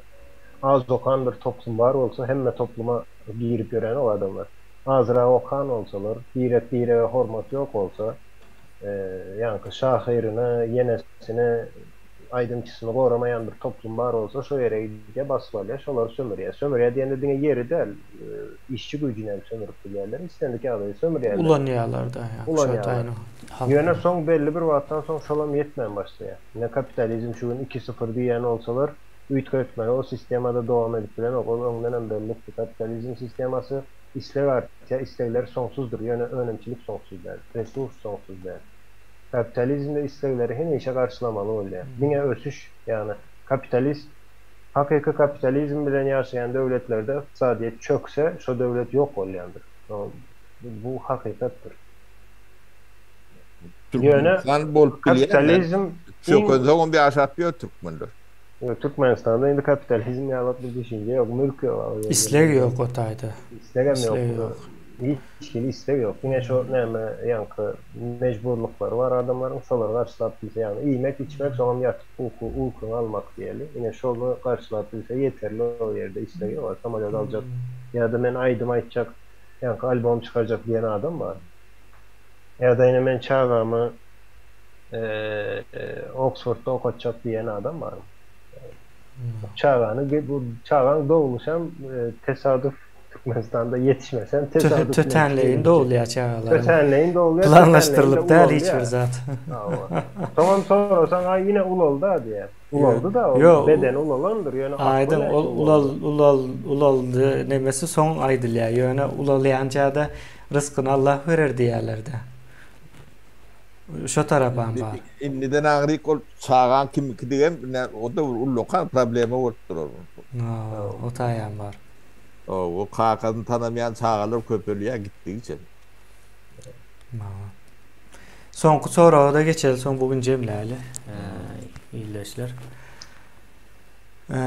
Menin atam diye şu yıllar yankı bilmedim haysi yıllar yine de Seydi şehri taraflarında 30 hektar yer aldı diye olur näme bolacak diye ol yerler çöl hiç zat ekvem bilmedik deyip aydiya bir iyileşmez. Toprak var diye 30 hektar yani dur su yok çöle vuruldu diye de. Taze Türkmenistan'da. Onun yine näme vardır. Yanlış mesela Gallanca'da şu Ova Hocalık İnstitütü hem institüttür hem o institütün okul nämeleri vardır. Kurs ya da fakültet yağlık nämeleri var. Öğreniye. Yine şu yerden spesyalist getirirsen özem bir sanak spesyalist yeterlidir sen şu yerine. Näme edip bolyanmaydır yani. Ne edip şunu bir ölçek mi ya da bolmayan olsa da iberden hiç çıkmaz deyip aydıp bilecek hünermenler var. Yani sotar dünyanın en güçlü hünermenleri o yer meselesinde, ekinçilik meselesinde. Yani yok başka bir dağda ulanıp bolyan olsa başka bir dağda ulanılmalı olarak. Deme bilgi. Yöne su probleminizi bağıştan. Yöne su probleması eğer su geçen o kolyan olsa, o kanallar gazlanan kolyan olsa, o su probleması mesela çözülüyor. O hatta birinci edilmeli işlem bir o su probleması yani. Su network'u diyeyim. Yani ki su gıt ödüm mut roğun. Beleş olanına ne sonralık oluyor da. Hem de adam mut itle bu millet katı gen demesi. Onun bilmeyen iş edip bolyanlarlar. İşlerini iş bilmeli, işi bilmeliler. Ne diyen işini öğrenmelidir. O bilmeyen devlete vurup bolyanlarlar. Ne ben aktivist deyip devlet urcak oluyorlar da. Onu bilmeyen vurup bolur mu? Aktivistin hem kuran devletinde yaşap var mı? O yer verende de ne bilgin olmadı ulunu mu bilen yok da. O tuğ yok diye. O da bir problemi. Yani bunu neme edip aydalı sapara yine devletin taze Türkmenistan kurulanda en yukarı derecede bir sosyal ve projeler öndüren olmalı. Başka alacı yok. Kadro olmanın için bir planı oynamada edilmeli, planlaştırılıp edilmeli yani. Erkin bazıları bu gatlakları birden geçip bilmiyor da. Yani şu tayda problemaları çözülmeli olsa, ne edip çözülmeli olsa çözmeli. Yine şu tayda su var biliyeme. Barp bilyen olsa näçe barp bilye, çıktıcısı, girdicisi hemme de hesaplap. Yine şu 30 hektar değildir, başka da komşular hem vardır Taşdöwre'nde. Şoňa deme berp bolýa, yine keýnezin nemesine öňe sürse bolar o taýda. İşe yarap yaramayanny denep barlap görmeli. Yani şu taýlaryň owa bir girdici getirer ýaly, adamlaryň işi olar ýaly haly getirip bolýan olsa etmeli onu döwlet nemesinde. Etmeli 10 ýyl 15 ýyldan soň bu doly neme geçer. Aydaly şol ekinçileriň birleşigi dörer, hayvançylyk birleşigi dörer, ýene näme dörer, şolar öz aralarında öz meclisleri olar. Kararlar kabul edip neme der, soň talap eder. Yani o birleşikler hem devletinki däldir. Devletinki däl o. Özleri öz problemasyny çözüp bilmek için, mesela şu gün Türkmenistan'da yankı ekarançılık yeri alıp şu ekin dikin bilen gün berýän adamlar diýeli, sany var diýeli, lung sanap ýöne olan su problemasy hemmesine değişdi. Ýene şoňa problemalaryny ýeke birem, ýeke hojalyk onu çözüp bilmeýär, ýeke bir sana hojalyk. Ýöne 5-10 hojalyk birleşer. Bunlar 5-10 hojalyk birleşmek diýmek bu iş diýmek. Belki bir pul bilen çözülýändir. Tamam. Mutzat gaty ýalňyş zatdyr. Men mutzadyň hemişe nämesini pikir edýände ine mut gaz bolýar. Hemme gowy hawa ot diýär. Ýöne aydaly men ulanýan gazym ýanky 5 metr kub gaz ulanýan her gün. Goňşymam 1 metr kub gaz ulanýar. Bu zat sizin pikirinizce doğrumu? Eğer gaz mut özem hemmenin bolýan olsa, men köpüre ulanýan olam az ulanýar. Dem paýlanmalyda mut olsa. Bu sizin pikirinizce bir adalatly diýip hasap edýäňizmi özüňize? Ya da yine şu gün biz ulanýas hawa, yine ertirem çağalara galjak-da. Biz näçe ýaşaýan 60-70 ýaşaýan ölersin gidersin. Mutam ulandyň. Tamam gaz otar Türkmenistanda gaz yok diýeli. Taşyndan almaly bolýan. Onam sen çağalan ya da altın ya da neslin soňa pul satın almalı. Sen hem mutulandyň, olaram puluna. Bu zada näme diýilýär yani? Şu düşün näme diýen. Yani bu zatlar pikir edeňiz ýokmy siz mutalanmak durýan? O dünýäde gaz üçin, ýene üçin näçe adam öldürilýär, näçe adam ölýär, döwletler birliğine girýär. Şoňalyk bir bahada bir zady mutuna ulanmak dogrymy? Uzağa gitmek gerekli, Kaptan'da, Afganistan'da ölüp yerlere adamlar. Senem şolong cesetlerin üstünden, şimdi Afgan'dan bana näme diýilýär-de, ýöne olamynsan, senem insan. Şolong cesetlerin üstünden hem aýtsaň, men gaz mut olmaly. Yok, oňalyk dünýä yok. Yani, beýnen sakda. Mut zat diňe nirde oýnaýan, bilýäňiz nirde oýnaýan mut. Yo, o dünýede de aňsat däl, aydın yanmayan kepen satıp görün morlulara duşýat. Şu aňsat däldir de şondan satýar ýanda. Yo, sana için satsınlar. Onda jemläýär şu taýda. Bolýa. Jemläýär, gatyjyň näme kelime. Ondan gysga keseceksiniz, gatı görmürsünüz. Uzun olmalı yani. Sağ olun. Sağ olun, sağlıkla görüşelim. Yiğitler size de sağ olun. Sonra verenlere de köp sağ olun. Haydi